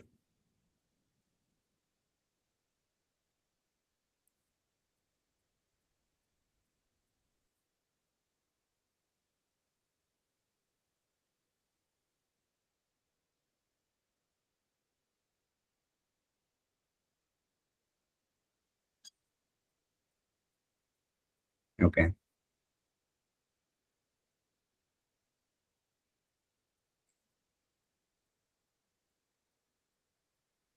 Okay. So again, going ahead, the very important part with the deep learning concept, it is, you'll try to identify the error. That is the actual output prediction with the target output. So the real one with the actual output. So this is something which is very, very crucial, and it is very, very important when we come with this error factor. So this error factor is something, very, very typical in the recent times for any set of, a machine learning model to understand certain things. So that particular error factor, has to be fit inside some real time, understanding. So when I say that if there is any real time set of understanding, yes, there needs to be something called kind of confusion when we say this particular topic. So the terminology when we come to the error statement and the original result statement is something similar to what we actually call it as a true positive and a true negative. I hope everybody know about a true positive and a true negative. So for example, I'd like to give an example, a very quick example here, just for the sake of understanding, so that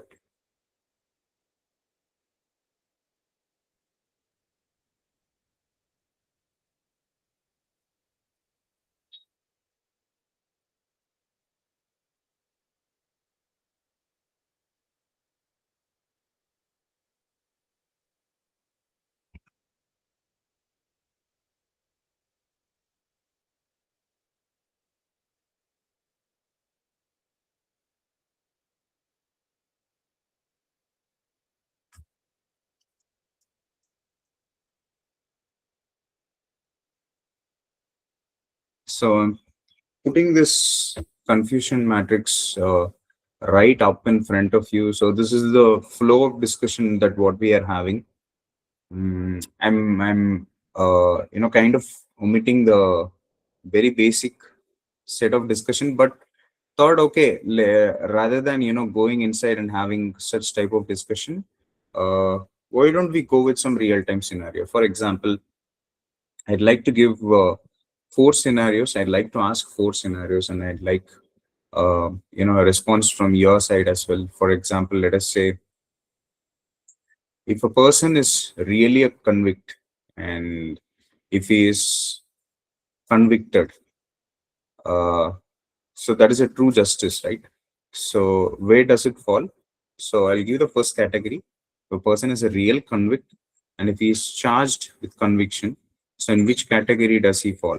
So that is the first question. And second question is, if a person is really a convict and he is not convicted, so in which particular category will it fall?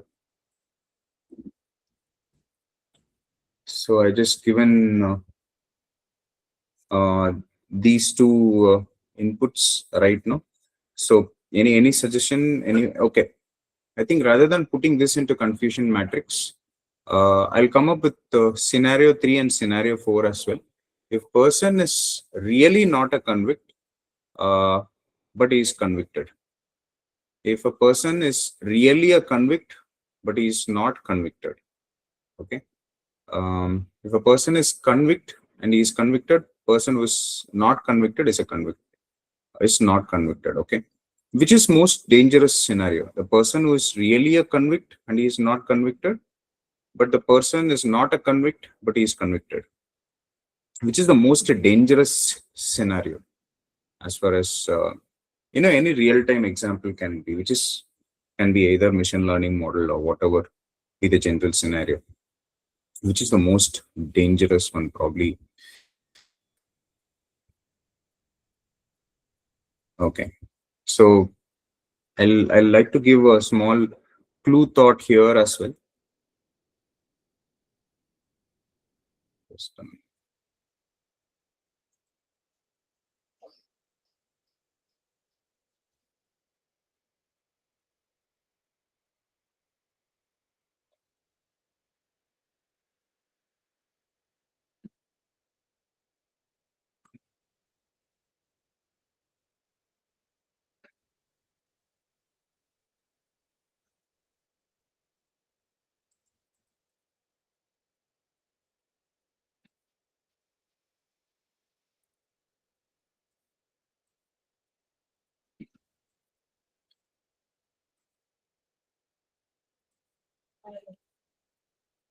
Okay. Coming back to our discussion, if a person is not a convict, but he's convicted, um, we'll just scrutinize this into two simple scenarios. If person is not a convict, but he is convicted. If person is a convict, but he is not convicted. So out of these two, the most dangerous situation is even if a person is also a convict, but still if he is not convicted, that is okay. I mean, yes, it is dangerous. I don't say no, but something which is not tolerable, which is just a minute.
Sir, are you there?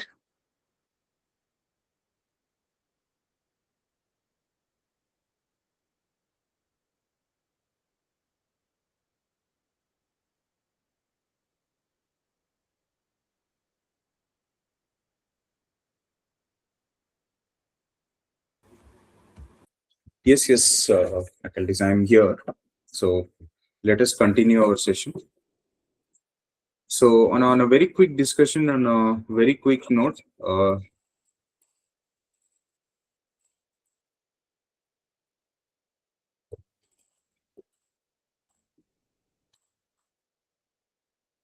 something which is very important and very important to understand is somebody who is not a convict and is convicted is something which is very challenging part, and somebody who is, yes, that is very dangerous error, and it's a big blunder. For example, if there is an image being shown in front of you, rather than identifying it to uh, be an car, we are saying that it is a human being, right? So that is much danger, right? So that is what I'm trying to say here. So along the diagonal of this particular matrix, that if you can see this particular diagonal arrow mark which I have drawn over here, this particular green line. So this is a, whenever our results are throughout this particular line, our results are said to be very accurate and much better. So let me quickly go ahead and be pretty fast as well going ahead.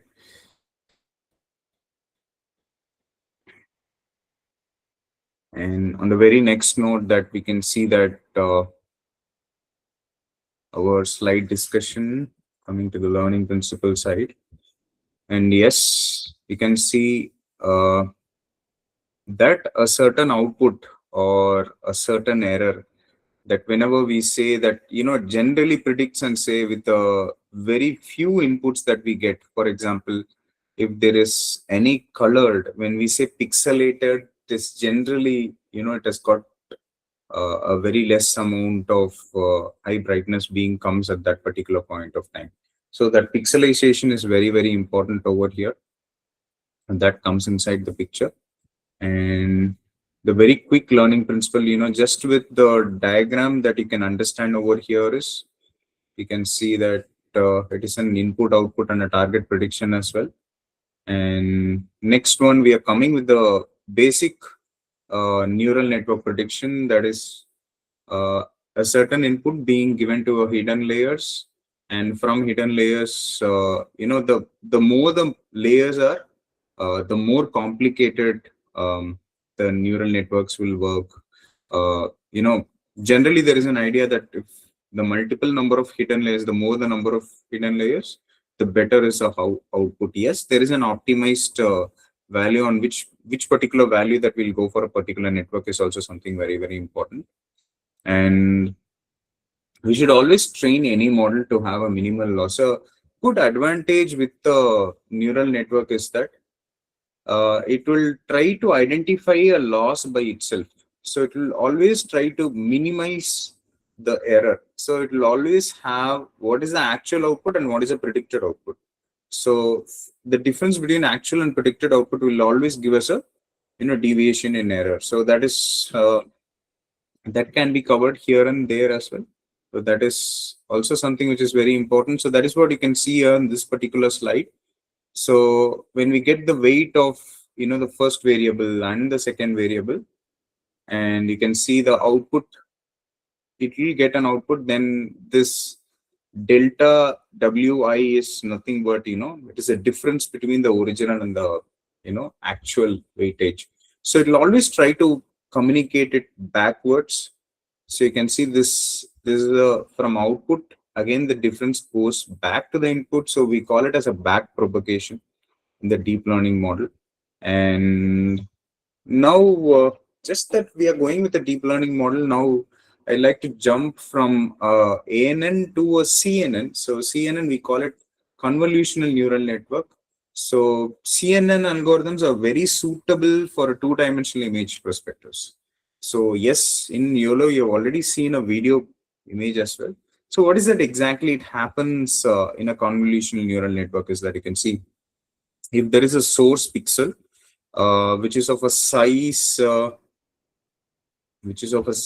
let us say a 3 by 3 pixel, and you can see if it is a very less number, it is going to be very light in color. If it is a dark, bigger in number, the size is going to be completely different, and it will have a filter in between, and you can see each and every 3 by 3 matrix will undergo through this filter, and finally you can see the destination pixel. This entire 3 by 3 actual source pixel, after converting, being filtered from the convolutional filter, you can see it is now finally, occupied with one single digit, one single number. That is something that what you can understand here. It has been singulated. So the whatever image that you actually see here, it goes forwards for the next set of source pixels. So first 3 by 3 is done. So it will go for the next 3 by 3 and it will go and filter the next 3 by 3. Likewise, it will, cover this entire image. So now tell me the next 3 by 3, it will try to filter here, and the next 3 by 3, it will try to filter here. So the one that is what you can actually see here, the filter, the other name of filter is kernel. So you can actually see how the numbers have been multiplied and why that we got the number as 4. So some of all these actual pictures, I mean, we are talking about this particular area, and we have filtered and we have got the value as 4. This is what will actually happening. So convolutional neural network is something which is very, very important, how it actually works. So I would like to, give a small gap interval between convolutional neural network and what is that actually you're seeing with YOLO. So the evolution from convolutional neural network to YOLO is what you can see. There is something called RCNN. So there are certain activation functions. So activation functions are very, very important because you will have to make sure that, see, for example, understanding a data is something very, very important. So just like that, we get a data and we apply an algorithm, we get an output is something which is very conventional, but we have to understand the pattern of the data. See, if the pattern of the data is something like a sigmoidal curve, we call it as a ReLU curve. So there is a deep technical idea behind it, but the idea is very simple. Activation functions depends on the data pattern. Based on the data pattern and the data behavior, we apply this activation functions as well. So you can see there is ReLU function that if there is, just with an example of image, not going with the concept detail, that if black is equal to negative and white is equal to positive values, and only the non-negative values have been used by the ReLU activation function. Now we can get the rectified future maps, and it's very clear. So the entire data is neatly transformed. That is a complete idea. And pooling is one particular option in deep learning that you can actually see is that it will try to, whichever image is having a high resolution. For example, if 6, 8, 3 and 4. So in this particular, the kind of pinkish box, you can see the highest value is 6. The greenish box, the highest value is 8. The yellowish box, highest value is 3. And the purple, sorry, the kind of the blue box, you can see highest value is 4. So we are just pulling the maximum values. So wherever the detailing of the image is very, very high, the brightness is very, very high, the color rate, pixel rate of the image is very, very high, it will capture all those images, and that is what we call it as pooling. And you can see this is how pooling works as well. There are two types of pooling. One is called max pooling, another is called sum pooling. And you can see max pooling will only give you where all dark colors are there, where all very light is there. Sum will give you the summation of everything. So I just need what kind of image it is going to be. If the image is having very, very crucial amount of detailing, for example, sometimes now I'm sitting in front of this camera rather than being at the center of this cam. If just in case I probably go to the bottom corner of this camera, you can see there is a lot of detail in the bottom corner of the camera, right? So in these such type of scenarios, max pooling is going to play a very, very huge role rather than sum pooling. So when the detail of the images are very, very detailed, we'll go ahead with max pooling. So again, so which algorithm, which activation function we use for what type of scenarios play a very, very huge role and very, very huge importance. So this is the actual structure of convolutional neural network, or we call it as ConNet. So this is what you're actually seeing over here. And you can see that there is a future extraction action. It's happening. This is the actual number, which is 3. So input is a 32 by 32. And we have converted the 32 image as a set of feature maps. We have divided it into different sectors, and you can see the feature maps are extracted with the set of filters, and each part of the image is being segregated into different sizes. You can see the size of the images getting lesser. 32 by 32 images getting reduced to 28 by 28. It's again reduced to 14 by 14. So a bigger image, the resolution is getting lesser and lesser, and it gets reduced. So that is what you can see here. And then finally you can see a 5 by 5 image is that output that you get, and then it is being given inside this particular model. So the normal ANN model. So this is the normal conventional ANN model. So bigger image compressed, it will be given in a 2-dimensional perspective, is what is the very important application of convolutional.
Hello, ma'am. Hope I am audible now. Okay. Sorry that my system got crashed out, so I'm joining from my mobile phone.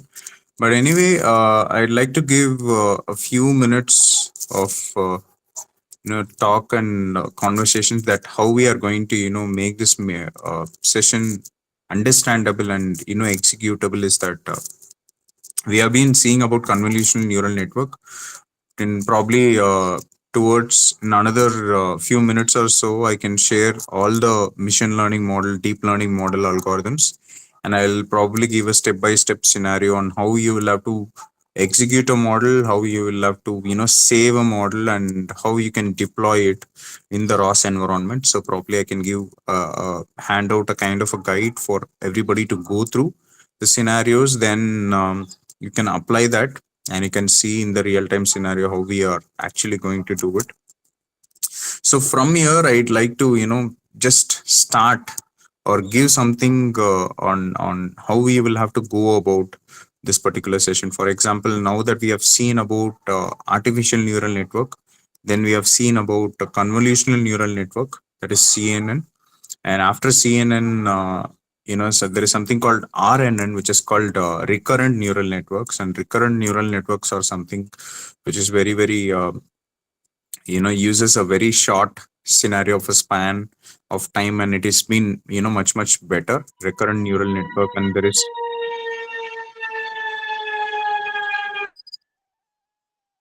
okay, and there is something called recurrent neural network. There is something called LSTM. So LSTM is long short term memory. So and BERT model. So on BERT model is something towards the generative AI side, whereas there are a lot of image models which are happening towards the generative AI side. Yes, we have been seeing about YOLO model as well. There is something called RCNN. So there is a model called RCNN. So after LSTM, there is a concept called RCNN, so which is called implementing the recurrent model inside the convolutional CNN model. So these are the kind of image recognition or a object recognition or object detection tasks. So then RCNN have been upgraded with faster RCNN, and faster RCNN are further updated with many other object detection algorithms, and finally it got into the YOLO algorithm as well. So now is that what I will do is, the time is also very short. At the same time, I am not able to open my system to explain it in detail as well. So I will share a step-by-step scenario on a or something like a guideline, or something like a scenario how a particular model has to be deployed, and how the model has to be saved, how a model has to be run inside a a ROS environment. So I can share all those detail probably in a file, and you can go through that. Please try executing those codes, and if you have any doubts, you can always reach me through my email ID and my contact. I'll give it to the host of this particular event, Arpita ma'am. I will share it to Arpita ma'am, and she can share it with everybody. So now that ma'am, if we can wind up the session now, probably I can give all the details post the session is being done. Sorry for the inconveniences. There is a technical crash as well. You don't have the document now, sir. At least they can. You have the document with you right now. Yes, ma'am. Share. It is. That is very I will share it to you, ma'am. I can write an email to you. But right now in this chat, I'm not able to share because I'm doing it through my mobile phone. I'll have to take it from my system. So okay. Participants, if they have any queries related to this topic, shall we take it up? Sure. Participants, any queries related to this?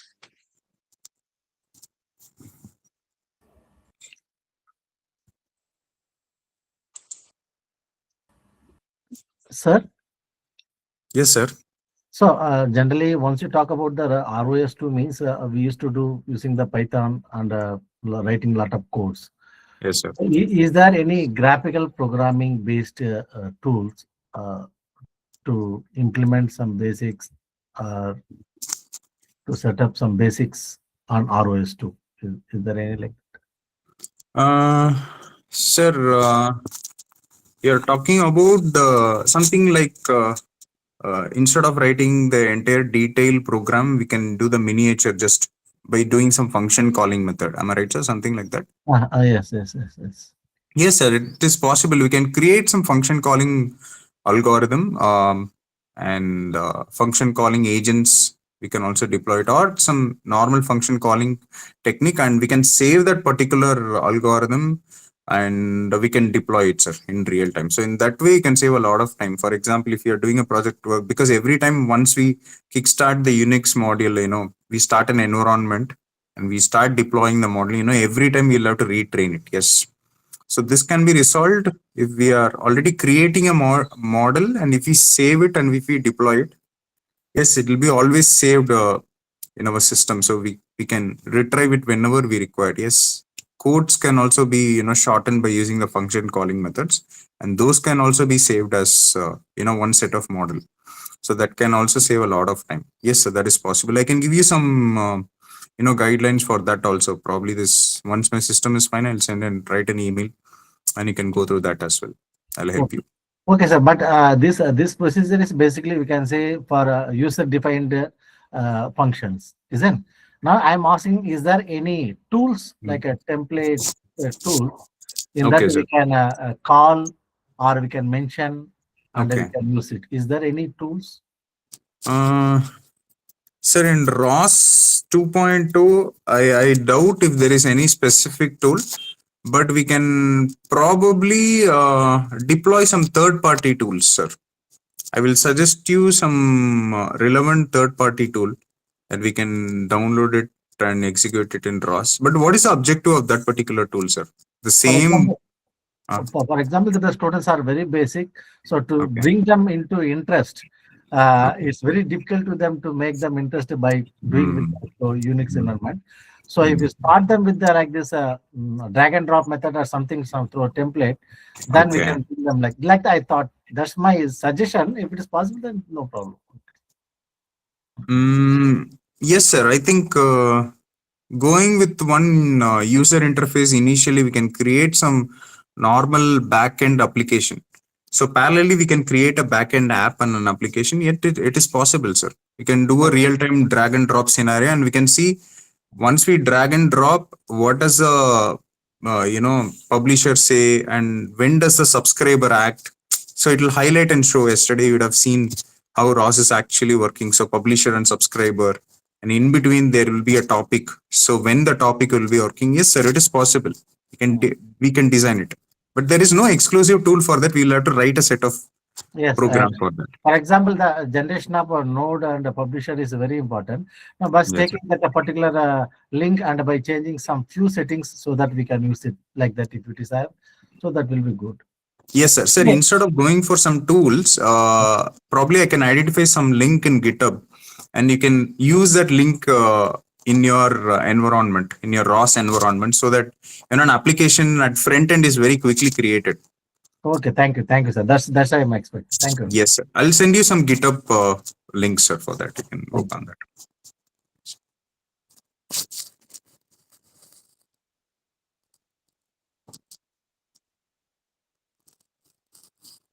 So there is another doubt by Ravi, sir. So how different is deploying models in ROS2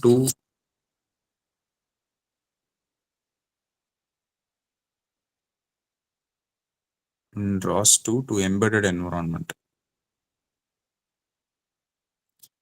Okay, so to answer Ravi sir's question, so they are basically same set of environment, because deploying a model is something like it is a file. It is a normal file that we will save it, and we will just read that file. We'll ask either the Ubuntu environment or that particular ROS environment to read that file and execute that file. So that is, something which is very basically going to happen in ROS.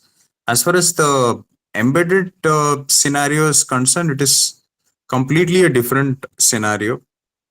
So it's a very different set of scenarios. See here, everything is going to executed by the respective node. So if each and every time we have to deploy it on that particular node, exactly. Something like a tensor light as well. So this is based on node by node, every single node that we will have to, program. And there is a very big difference, as you said.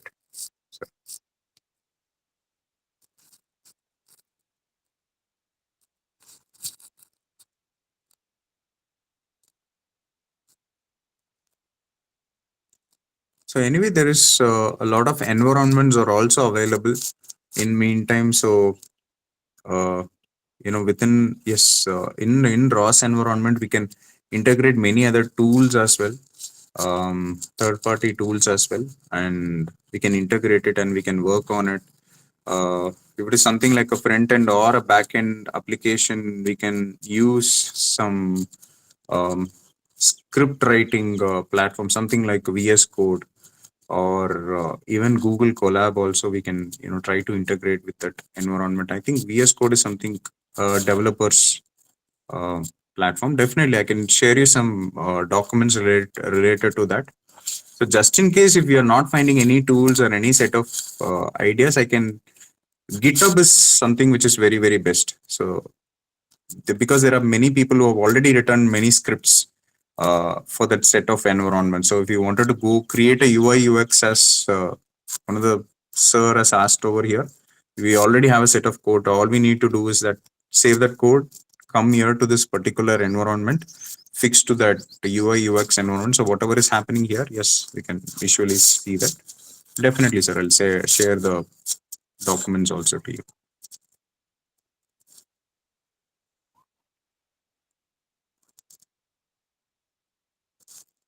Thank you. Thank you. If there is any other doubt from anybody else.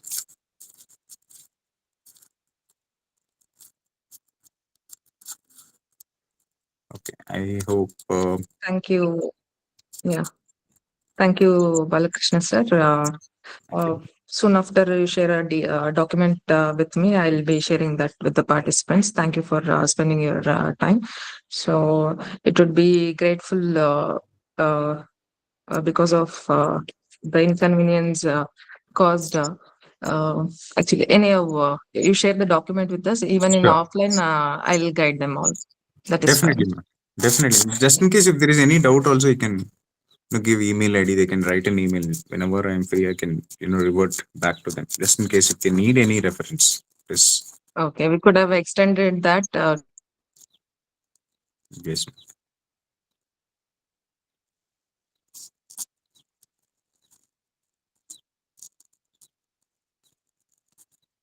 Hello, ma'am. You're not audible. Hello. Hello, Arpita ma'am. You're not audible. Hello. Hello.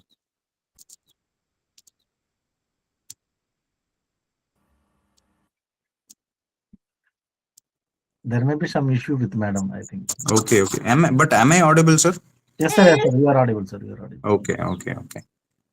Fine. So fine. As madam said, I can share, as I give idea to all you people, I can share some set of documents. You can write, work on that. I suggest everybody personally, just in case if you have any plan of okay, sir. Sure, definitely. If you have any plan of purchasing a new laptop or a new system, try to always have Ubuntu as one operating system. So because many of the development activities in the recent end are happening with the Linux environment. Many big data, many AI, generative AI, even the agentic AIs. It is completely deployed in the Linux environment. So I suggest Windows can be one section and Linux can be one section if you are planning to buy some new system or some new configuration, something like that. And just in case you have a good space and a good space in your existing system, you can always use a virtual machine. If you have a very good amount of space available, and if the RAM is somewhere closer to 16 GB or something, so you can give 8 GB to your Linux environment, and 8 GB to the Windows is obviously fine. In case if you're not doing any development activities or so and so. So this is always suggestible. Consistently, please plan yourself working with the Linux environment. And in case if you're planning to buy any, let us say, I hope everybody would have heard about GPUs, you know, graphical processing units. So we have to run so many GPUs from a remote place that if you have to deploy high strength model, or a high weighted model, or let us say a high memory sized models, deploying GPUs are very, very important. NVIDIA GPUs are very, very famous. You can see the world's toppest firm right now is NVIDIA, no doubt, because of their GPUs, absolutely no doubt. So to deploy GPUs, we require, once again, we'll have to come back to the Linux environment. So that is something very important. So just a thought and a suggestion. I hope if everybody are using it, it is fine. Just thought of adding it to a point to everybody. That's it.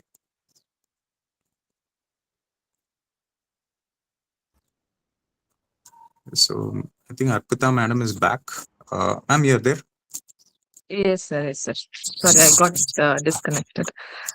No problem. No problem. Fine, ma'am. I'll share all the details to you through an email. Yeah. Okay, sir. Thank you, ma'am. Thank you once again, sir. Thank you, ma'am. Thank you, ma'am. Thank you. Thank you all.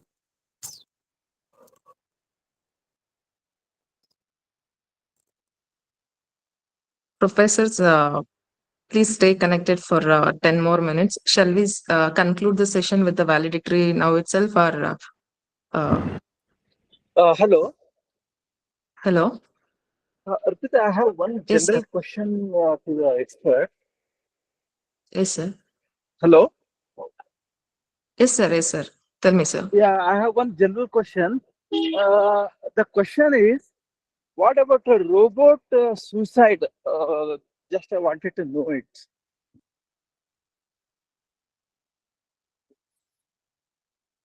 Sir, I'm not getting you. Yeah, about just I wanted to know about robot suicide. Like the robot is programmed to get suicide, or what exactly? If you are programmed to destroy the bot itself, that is a ethical things will come, sir, there. Yeah, that's what because we used to read in newspaper. I think in South Korea, the robots got they used to suicide themselves.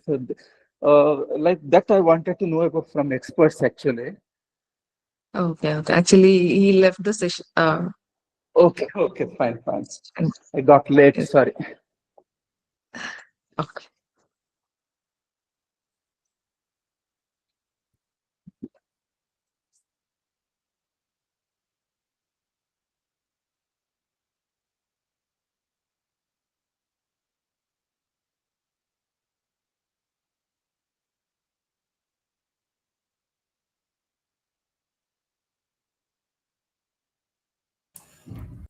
Arpita ma'am, then can we start with a valedictory?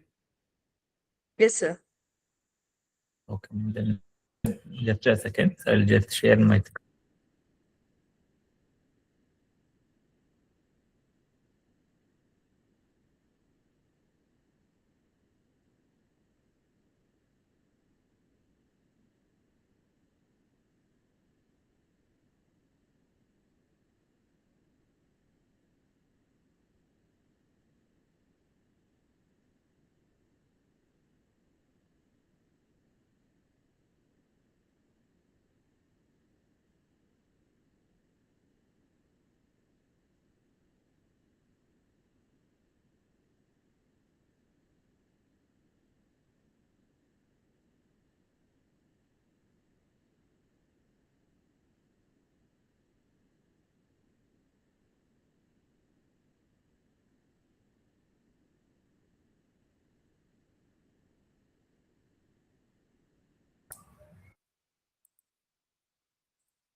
Just one second. So principal sir also is joining.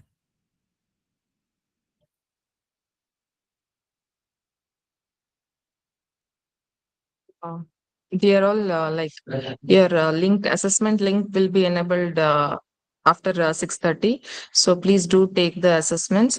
After that, don't expect because of server issues, they don't expect the certificate to be generated immediately, because as I said, there are three things needs to be followed. One thing is the feedback should be completed from your end. The another one is we have to mark the attendance, and then you have to take the assessments, and also that should score more than 70% in that. So that is the criteria to get the certificate thing. So after this, we'll be marking on attendance. So definitely, if you have taken the assessments and if you have attended all the sessions, you'll be getting the certificates.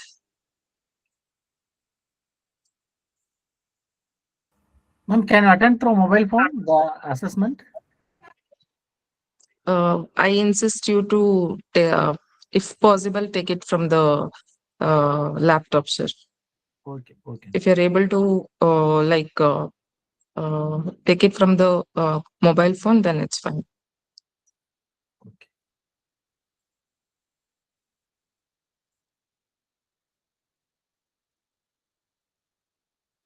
Please read all the instructions before taking the assessments and follow that.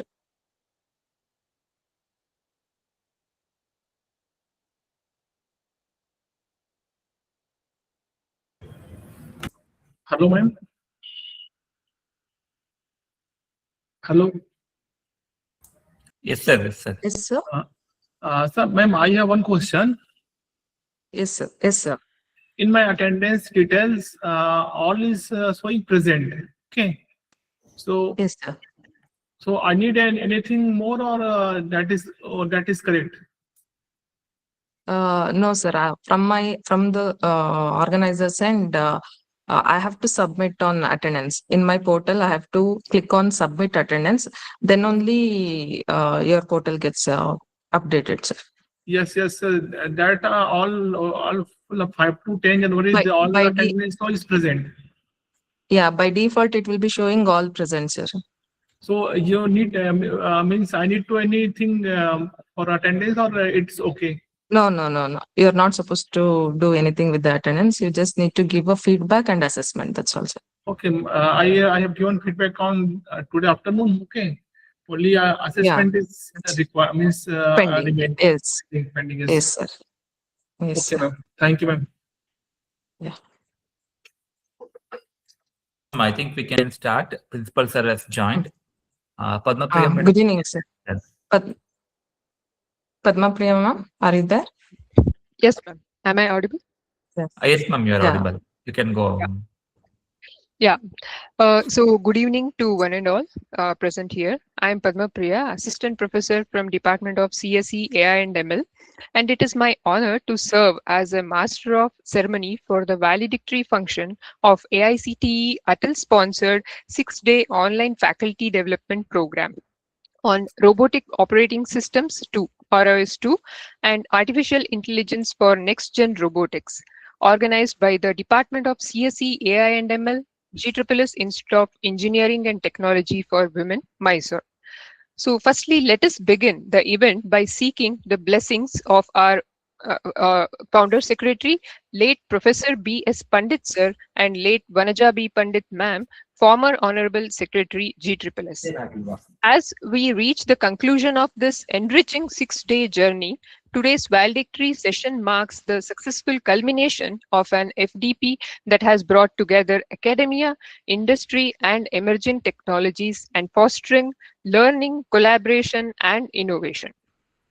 At the outset, on behalf of GSSS management and organizing team, I extend a warm and heartfelt welcome to all dignitaries, resource persons, faculty members, and participants who are joining us today for this valedictory function. I now invite Dr. Arpita Shankar SI, FDP Coordinator, to read about FDP.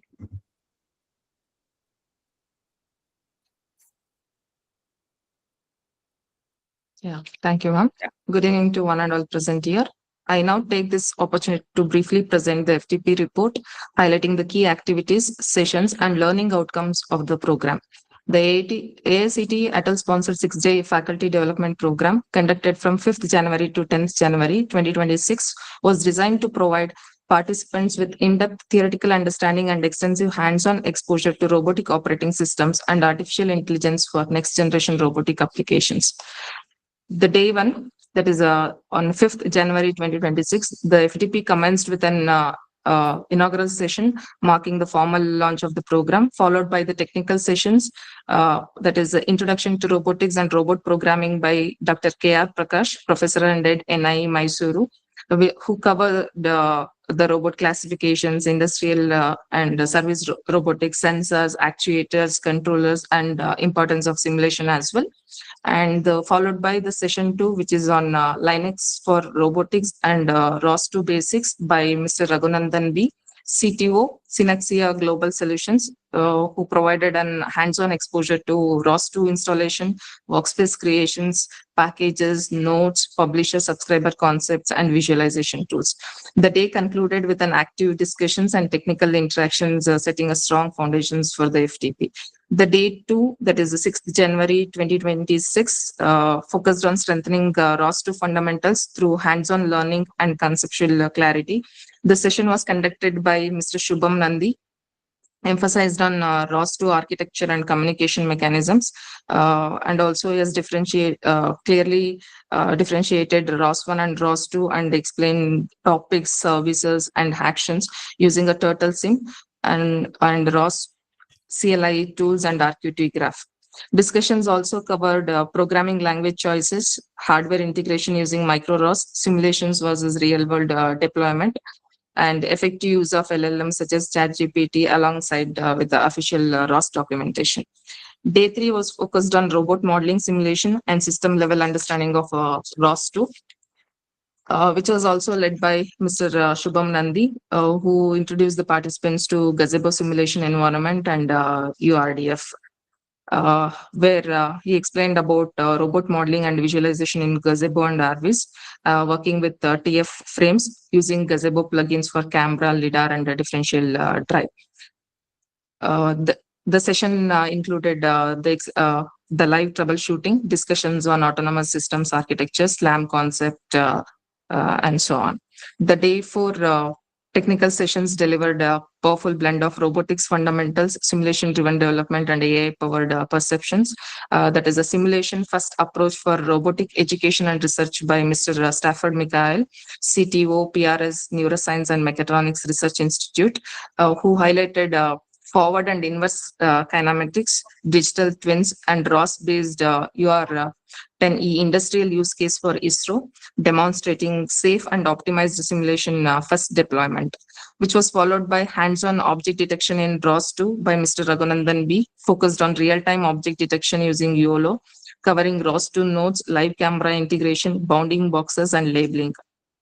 Interactive and also the interactive sessions on Docker deployment, ROS2 performance, and hardware integrations.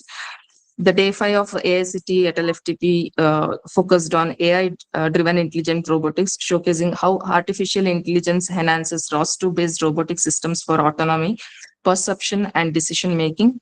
The session integrating artificial intelligence with ROS2 by Dr. Vijayalakshmi MN, Professor Department of AML RVCE, highlighted the shift from rule-based robotics to learning-enabled autonomous systems, explaining the roles of AI, ML, DL, and reinforcement algorithm learnings in robotic perception, planning, and control. Participants also gained insights into the AI integration at the ROS2 node level, where LiDAR and camera data are processed using TensorFlow and OpenCV for real-time inference and action execution. Key discussions covered ROS2 DDS architecture, scalability, security, real-time constraints, data privacy, and ethical consideration. The session effectively bridged AI theory with the practical ROS2 implementation, highlighting AI plus ROS2 as the foundation for next generation robotics application. The day The day 6, that is today, began with a technical session on autonomous navigation using nav2 AI agents and the MCP protocol by Darshan K T, tech lead Hive Robotics. The session provided insights into a ROS2 navigation stack and its role in enabling autonomous navigation through localization, mapping, and navigation. The discussion also covered AI agents for goal-driven capability and MCP protocol for coordinated robotic communication supported by practical walkthrough of AI agent-driven navigation, which was followed by deploying deep learning models in ROS, was delivered by RS Balakrishna, Ed Technical Operations, Sridhar Medi Systems. Throughout the FDP, the participants actively engaged in hands-on coding, live demonstrations, interactive discussions, and problem-solving sessions, making the program highly effective, enriching, and impactful. We sincerely express our deep gratitude to AICT ATAL Academy for granting us this FDP and for the continuous support in empowering faculty members in emerging and futuristic technologies.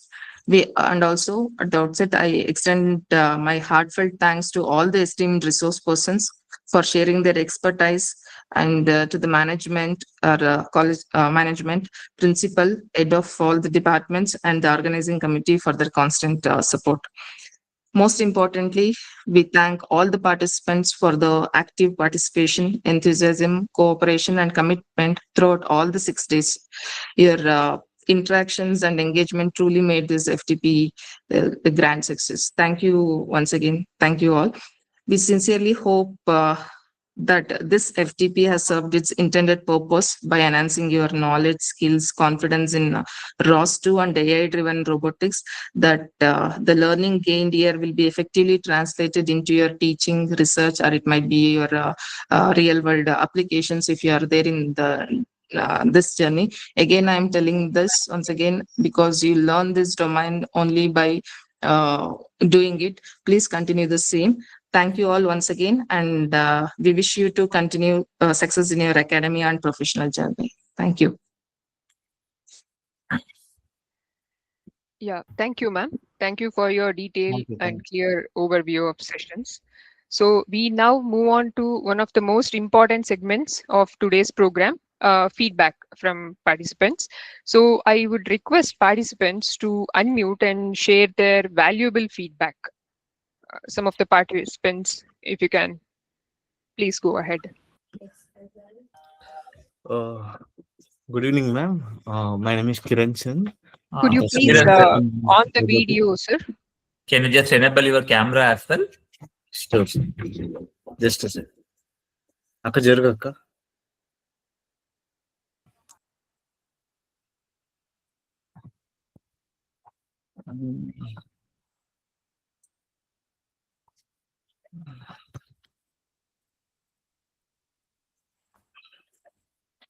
Yeah. So my name is Kiran Chand, sir. I'm pursuing tech in robotics and AI. So actually, I have learned a lot from the sessions and from the speakers, and I got to very much. My doubts are very cleared by the experts and from you, ma'am, and really thankful for that. And you have given full support, Dr. Arpita madam. Thank you so much, ma'am. And you have encouraged to do so many things by our hands-on.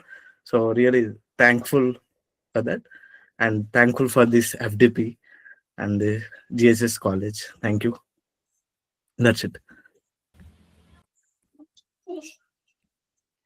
Thank you, sir. Thank you for your valuable feedback. Very good evening, madam. I am Professor Rohit Amman, Assistant Professor from the Department of Electronics and Communication from JSS Science and Technology University.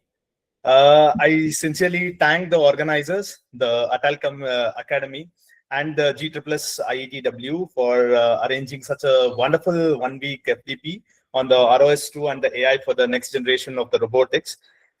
This previous week which we had, we really had a very extremely enriching sessions which was being structured from the basic robotic concepts, and all the way we basically had the hands-on on this ROS2 implementation.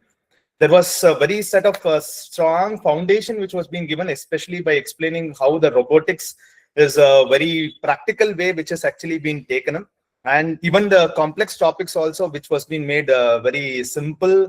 And throughout the week, I would really appreciate the balance of the theoretical concepts and also the practical insights which was being given, especially towards the industrial relevance which was being given.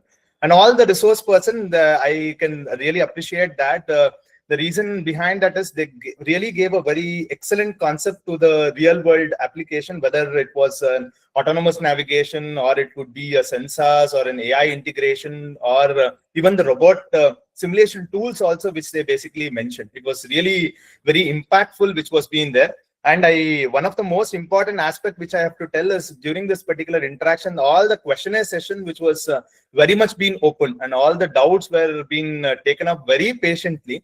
I was wonderful to see such experienced experts. They're sharing their knowledge with us with so much clarity and also with great passion which was being seen. I really thank Dr. Arpita Shankar Madam and Dr. Manjunath sir for such a patientful organizing and also to identify such good resource persons and the entire team who has been standing behind this for this conduction of this very high quality kind of a program. Looking forward to see much more programs and much initiatives from the same case. Thank you very much, man. Thank you. Thank you, sir. Anyone else would like to share their feedback? Good evening, first of all, to all the participants as well as the JSS ITW FDP team members. So, Professor Manju Prasad sir, I'm just attending second time of this FDP from same institute. So, last time I have attended from JSS ITW by the two experts. That's one is repeated this time also. That Nandi sir is repeated, and the last time we have attended by the Pransu Tukle sir is there. So same on the same way we have attended the things in ROS. That time I have attended in ROS1. This time I have attended in ROS2. So I got the very diff. We can say that to fast forwarding steps for to moving in this direction. So thank you to all, and thank you to just giving this opportunity through the ATAL Academy. Thank you.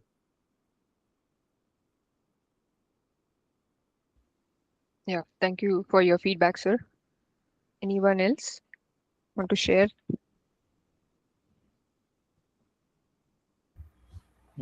Yes, ma'am. If I open video, my internet my connection may get cut. So that's I'm not opening video. That's okay, sir. You can give answers. So in fact, I am attending the run. In fact, in between, unfortunately, my Ubuntu got crashed. I could not able to do that hands-on, but I installed again. So, with help of this recordings, madam really think about the candidate on a practical point of view, and she put for all days recording links. It's really very helpful to us. And in fact, I requested also in the message, please let the group will be in the live so that once we practice, whatever the problem we face, so that can be solved with help of our community people. So that's the thing. So, and really, you people have worked very well, planned very well. You consider the practical problem of the candidates who are attending, and you are given very good output. We can say very good content to us. Once again, I appreciate you all, and all the best to go ahead and give some more, not some more. We can give more and more like this practical point of view workshop, so that it will be more helpful, not only for the faculty members, definitely it will go to the young generation. Thank you very much. Yeah, thank you, sir. So anybody else want to share? So we will move on to our next segment. I now invite Dr. Manju Prasad B, Professor and Head, FDP Co-Coordinator, Department of CSE, AI and ML, to address the gathering and share his reflections on the FDP and its outcomes. Thank you, ma'am. Thank you. So actually, based on the faculty feedback and Arpita madam, I've conveyed what and all I have planned to this one. So first, I would like to thank Arpita ma'am, who is the main coordinator, who have, since starting, madam has taken a lot of initiatives in arranging all the resource person, getting all the schedules. I think majority of us are the faculty members, and we know how difficult in getting the resource person, the two resource person from company as well as academia in their busy schedule. And madam has done that very well. So I just thank and appreciate the effort what is being put by Dr. Arpita Shankar madam, and that to the topic what is being given for this particular FTP is what some innovative kind of thing. Even some of the participants, they told like the topic what is given is like unique from other kind of FTP, where since ROS is what the thing we have limited resource to learn, and sharing those particular information will be very useful for the participants or the researchers who are very keen to work with the ROS. And I think we have given justice to all the participants by just giving an insight, practical hands-on, and various angle of the ROS for your learning. So I just request you to take this particular learning, share the concept, what and all you have learned with your peer teams or students, and just make them to work on the various projects. So that is what one thing what you can take as a outcome, and like everything we can have a progress in a vertical this one. So I thank Arpita madam, and I would like to thank our management committee member of GTBLS ITW, Secretary Madam and CEO Sir, and also our Principal Sir for suggesting and supporting in all the this one, and guiding like how to execute an event, and how exactly we can make hold of the participants by expert resource person and all. So I thank our Principal Sir as well. So I just wish, like, I would like to wish all the participants all the best for the next of your research in the ROS.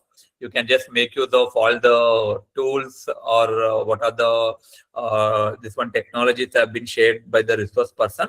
As Mohan sir was telling, like the group should be like alive till after this workshop. Yes, sir, we'll just ensure that particular thing, as even we need to share some particular feedback, some coding tools, and some materials we are yet to receive from the resource person. So we'll definitely post that one in a couple of days, and we'll ensure that the community will be live, where we can just have a discussion on a ROS with like one community where it is like for specifically for the ROS, and with all the support of participants, so we can just do some progress or some effective research in the ROS. So with this, I just thank all the participants for attending this session after your working hours, like 6 to 9. So it will be difficult, and you will be having quite challenging as well. In spite of that one, I think almost all day we are able to get 120, 130 attendance nearly. So the out of 150 some participants. So it's a good number of this one. So I just like all the like to thank all the participants for your active participants during this last 5 days. So thank you all. Yeah, thank you, sir. Thank you very much for your insightful and motivating address, and for your constant guidance and leadership throughout the FDP. So now it is now my proud privilege to invite our respected principal, Dr. M. Shivakumar, to address the gathering and share his thoughts on the successful completion of this FDP. Good evening, one and all attending the valedictory function of the ATAL FDP on ROS2 and next generation robotics. And first, I'd like to congratulate the coordinator of this ATAL FDP, Dr. Arpita Shankar, and the co-coordinator, Dr. Manju Prasad, and also all the faculty members of CSE AML for organizing this workshop for the benefit of faculty members and the researchers in the area of the robotics. And as you know, we have the robotics state-of-art robotics lab in our institute. And Dr. Arpita Shankar, who has done PhD in the field of robotics, she has worked on the ROS and also the multi-robot communication. And she has taken this initiative to submit proposal to organizing ATAL FDP at our institute. And big congratulations for her, for the entire department and the HOD for meticulously planning and organizing this FDP. And also, I congratulate and thank all the participants who have attended this program in full spirit, in addition to the regular schedule. And I hope the same tempo continues in utilizing the learning outcomes of this FTP. And always we'll be in touch with all the participants regarding the activities we conduct in the area of FTP and what information we can provide to all the participants for the extending their work, their learning in the area of robotics. And let us make work as a team and make robotics the community to grow. The contribution from the Indian the engineers to continue in the field of robotics. I hope the department, as usual, they conduct all the activities with meticulous planning and conduction. Big congratulations to the entire department of CSEML led by Dr. Manju Prasad to continue the activities for the benefit of both the students and the faculties in future. Thank you, one and all. Thank you, sir. Thank you very much. Yeah. Thank you, sir. Thank you so much. Yeah, thank you, sir. Thank you very much for your encouraging words, visionary insights, and unwavering support, which have been a great source of motivation for all of us. So, as we conclude our today's valedictory function, I would like to express our sincere gratitude to AICTE ATAL Academy for granting us this FDP and providing a platform to empower faculty members in emerging technologies. We extend our heartfelt thanks to our esteemed resource persons, management, principal, head of the department, faculty members, organizing committee, and all participants for their invaluable contribution and active participation. This FTP has not only enhanced technical knowledge, but also strengthened professional connections and inspired continued learning in the field of ROS2 and artificial intelligence for robotics. On behalf of the organizing team, I once again thank you all for being a part of this successful FDP and wish you continued success in your academic and professional endeavors. So thank you all and have a pleasant evening ahead. Thank you, ma'am. And I request all the participants to just enable the camera so that we can have a one last group photo. Just for a second, you can just enable your cameras. Sir, should we need to share or something? Ma'am, I'm just recording all this one. It's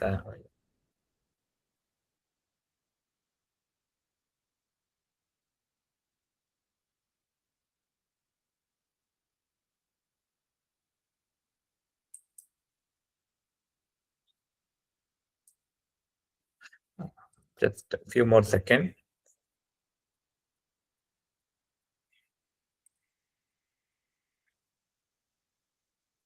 Okay, thank you all. Thank you.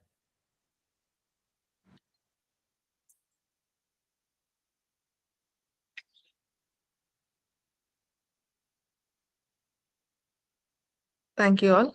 Please, once again, I thank all the participants for making this FTP successful. I request all the participants to now log into your portal and take the assessments. Hope it is enabled. So you'll have, I kindly request all the participants to take the assessments in the scheduled time only, that is from 6:30 to 7:30. Thank you, madam. Thank you, madam. Yeah, thank you. Thank you. Thank you, sir. Great.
Madam, feedback form for today's session. Yeah, I'll share it in the group, sir. That feedback, I'll share it in the group. And also you're supposed to submit the feedback in the portal as well. Okay. Thank you, ma'am. Yeah.